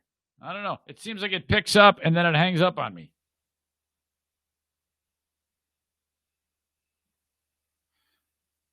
Hey, Siri, text Bill Simonson. What do you want to say? I wanted to get your quick take on the podcast about Big Ten football returning. Period. Grab the phone and call your pal Eric. Period. Your message to Bill Simonson says, I wanted to get your quick take on the podcast about Big Ten football returning. Grab the phone and call your pal Eric. Ready to send it? Yes. Okay, it's sent. Shelley writes this on the Green Clean Technologies inbox. Wondering what the Queen of the Forest's opinion of COVID in the school. If a teacher is tested positive, should the whole school close? Boy, that's a great question. I'm not sure how exactly she feels like. I think the way they're doing it right now is the school. If one teacher is exposed, they ended up taking anybody who is in proximity with that person for more than a certain period of time, and then they do have to go home for the 14 days. And I think that's how they're doing it, at least here at the school that my daughter goes to. So, but I'm not sure what her opinion on that is. I think if you ask her now, she'll say that way is appropriate. But if she catches it, I think she's going to say, why the fuck didn't we go home? Oh, my God. But I don't know. You deal. You live. Do our best. All right. So let me see if... Hey, Siri, read text from Fuckface Nick. Fuckface Nick sent 3 rolling on the floor laughing emoji. and said they're hoping Biden gets in so they can declare him unfit for office and get President Harris the first women of color president because identity is superior to policy. Would you like to reply? Fuck no. Okay. All right. I gotta take the phone off Do Not Disturb in case our boy Billy calls. Okay, so how is it that on the planet Venus they have discovered something on the planet that can only be made by life? Phosphine is in the atmosphere. It can only be made by a human or a microbe. Phosphine is used as a chemical weapon in the past during World War I. They still use it as an agricultural fumigant here, of course. Is used in the semiconductor industry. It's also a horrible byproduct of meth labs. Remember that scene in Breaking Bad when Walt threw the fucking thing on the ground inside of the RV and then, oh, God, fucking Crazy Eight and the other fucker, they and then Walt went out of the thing and then the one guy died and the other guy, he had to, oh, God, it was terrible. Great scene, though. Phosphine is also made naturally by some species of anaerobic bacteria. What is anaerobic? It means it does not need oxygen to survive. Okay, that's anaerobic. Anaerobic bacteria organisms that live in the oxygen-starved environments of landfills, marshlands, and even animal guts. Phosphine. Why the fuck is that in the atmosphere of Venus? Earlier this year, researchers surmised that finding the chemical on other terrestrial planets could indicate the presence of an alien metabolism. And they suggested aiming their sharpest telescopes of the future at faraway exoplanets. However, one so close, the planet Venus? What? So here they're all like, well, we got to point the telescope to the one planet that's 18 billion light years from Earth to detect phosphine. Wait a minute. Holy shit, there's phosphine on Venus's atmosphere because that planet, it's a cloud deck that surrounds this hot-ass planet where it's like 900 degrees and 65 miles of clouds, okay? And so there's this already close sun. This unbelievable greenhouse effect, so hot that the whole planet is on fire. It's like hell on the planet, okay? As that would be thought to be. I immediately freaked out because I thought it was a mistake, but I very much wanted it to be not a mistake, says co-author of the study, Clara Sousa Silva, a postdoctoral researcher. Wait, where the fuck was I? Doctoral researcher at the Massachusetts Institute of Technology, who initially identified phosphine as a potential biosignature. Put simply, phosphine should not be in the atmosphere of Venus. It's hard to make, and the chemistry in the clouds should destroy the molecule before it can accumulate to the observed amounts. But it's too early to conclude yet that life exists beyond Earth's shores. Scientists caution that the detection itself needs to be verified. They talk about how in that cloud deck, that 65 miles of clouds, this would be a very, very small anaerobic life form, okay, that does not need oxygen to survive and is floating around in there. In that cloud area, it's like 80 degrees. They describe it as balmy, 70, 80 degrees, T-shirt weather inside of the cloud. Now, no, we can't go there. You can't breathe it. But imagine this. In all the infinite nuttiness of what we think we know, if a planet relatively close to us actually has an alien life form on it that is conducting its own business, eating shit in the cloud like Pac-Man, shitting out phosphine, and living in a cloud environment, are you interested in that? I know I am, okay? Because that also gets your brain working about other things that could happen in environments that aren't so harsh compared to what you and I experience. And we know there are millions, if not billions, of planets that are just like ours in terms of their proximity to a star, the appropriate distance, with what look to be all of these various chemical markers and light signatures that, holy shit, that planet could be just like ours. Holy fuck. So this is absolutely paramount that we are that's so close to us, we could have a planet that there's actually a life form on it. Yeah, it's small. No, it's not going to look at you and wave. No, it's not a little green man. But fuck it. That's pretty cool. The other story that I want to talk about that is also celestial excitement is, I would describe this as very unnerving.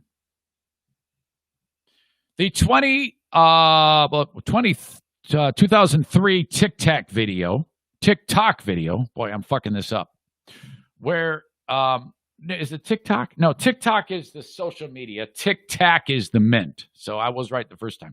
It's a video that a lot of you have seen of a Navy pilot flying through doing his thing off of the coast of California, somewhere out in the Pacific, and they encountered a spacecraft that was not like theirs, moving at a high rate of speed. It would be going absolutely crazily fast, and then in an instant, stopping, rotating, and then shooting in another direction. Now, that defies all thoughts about aerodynamics that we know. I mean, if we don't have a craft that can just be cruising at a really, really high rate of speed, stop.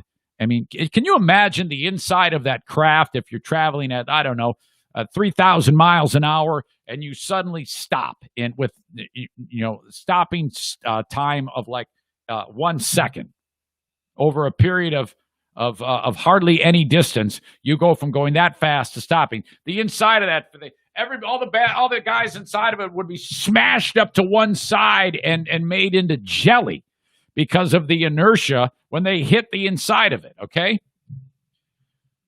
this craft, I mean, maybe it wasn't man. We don't know. I am 100% convinced this was an alien craft.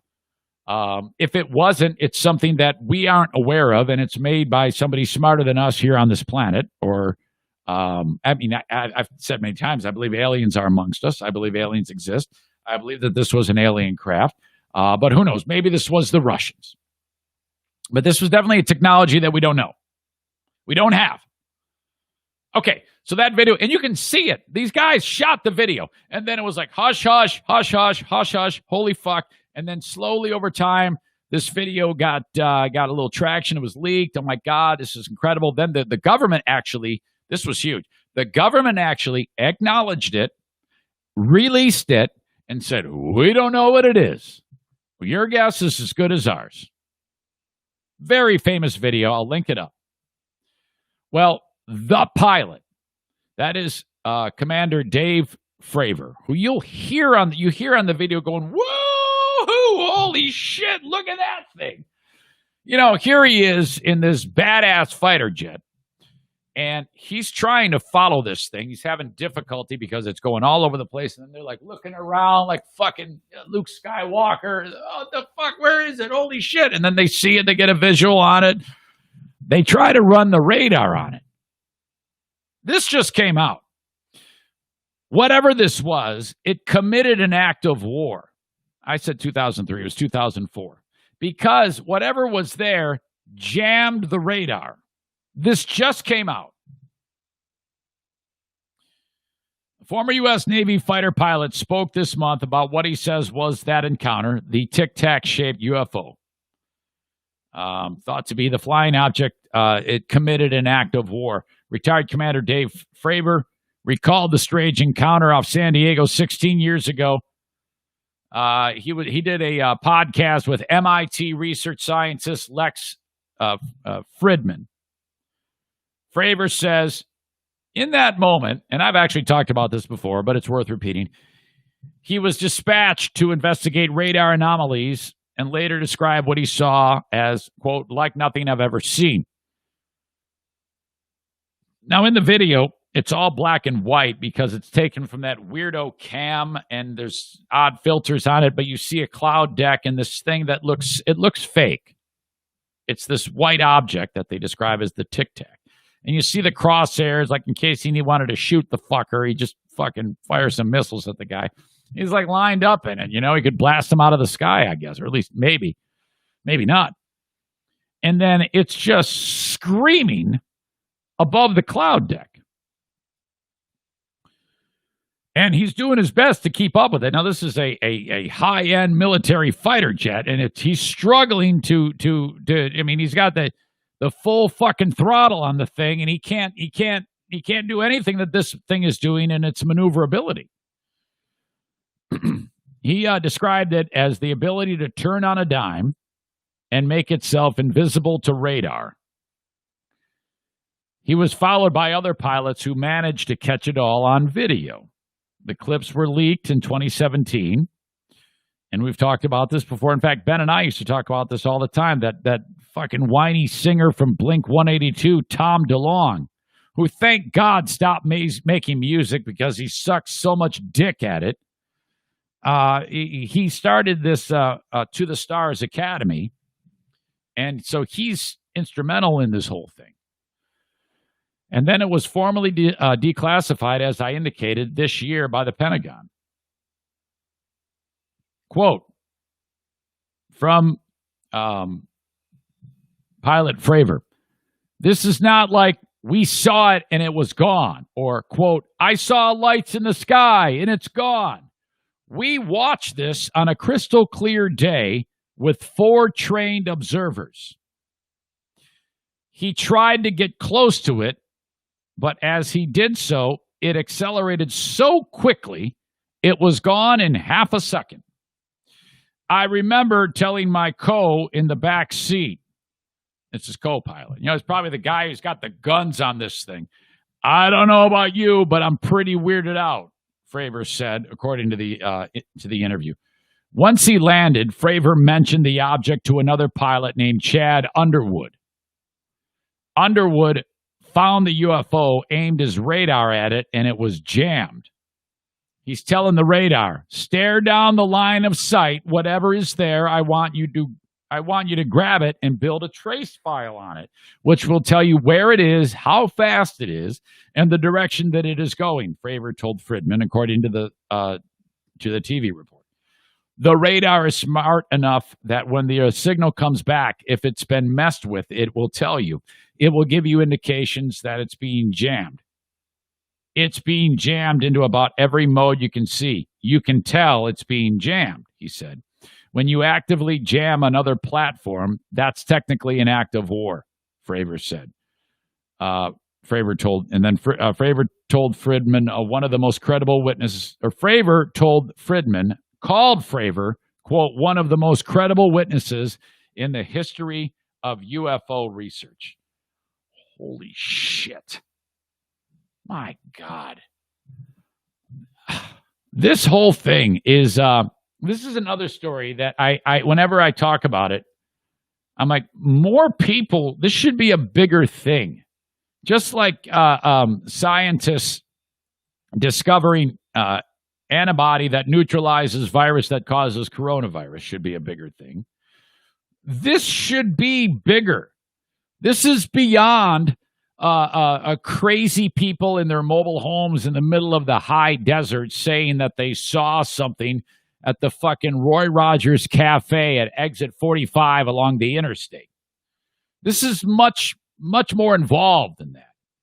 And it bums me out almost when people like poo-poo it or talk shit about it or say, it's all bullshit or, yeah, I believe it, but I don't care. How can you not fucking care? It's an alien flying around. An alien.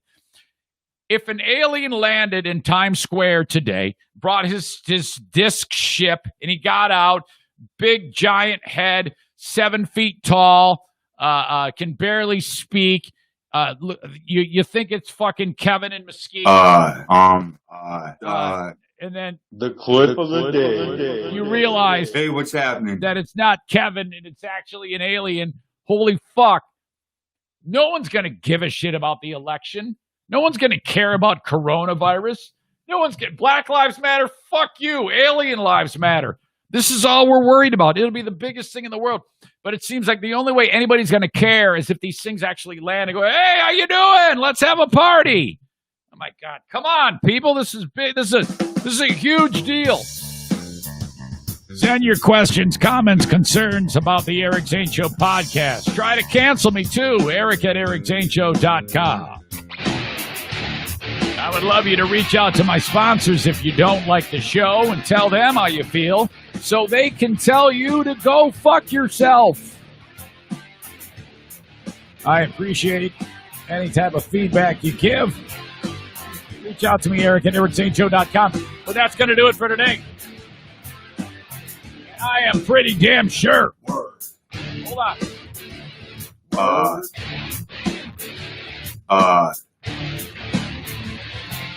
We have set a record. I anticipated we would for the longest show in the history of Eric Zane Show podcasting.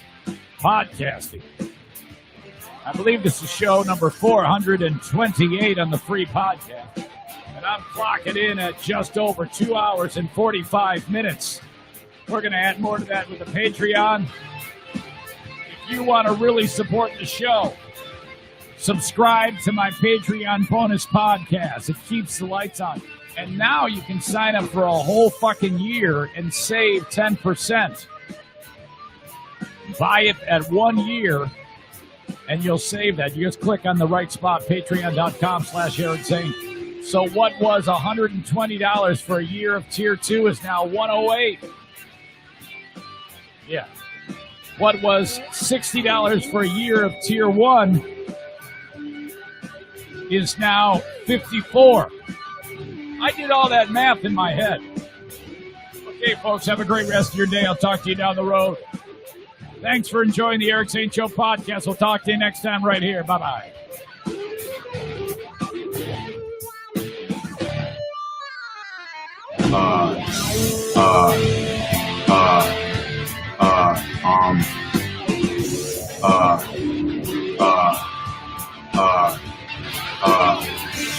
The clip of the day. And it's a home run. Call it vintage.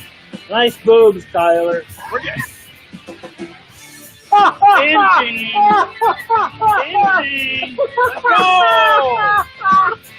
go! Let's go! Yeah, Tyler. I heard you got a big cock. Just a rude person you are. This is all your fault.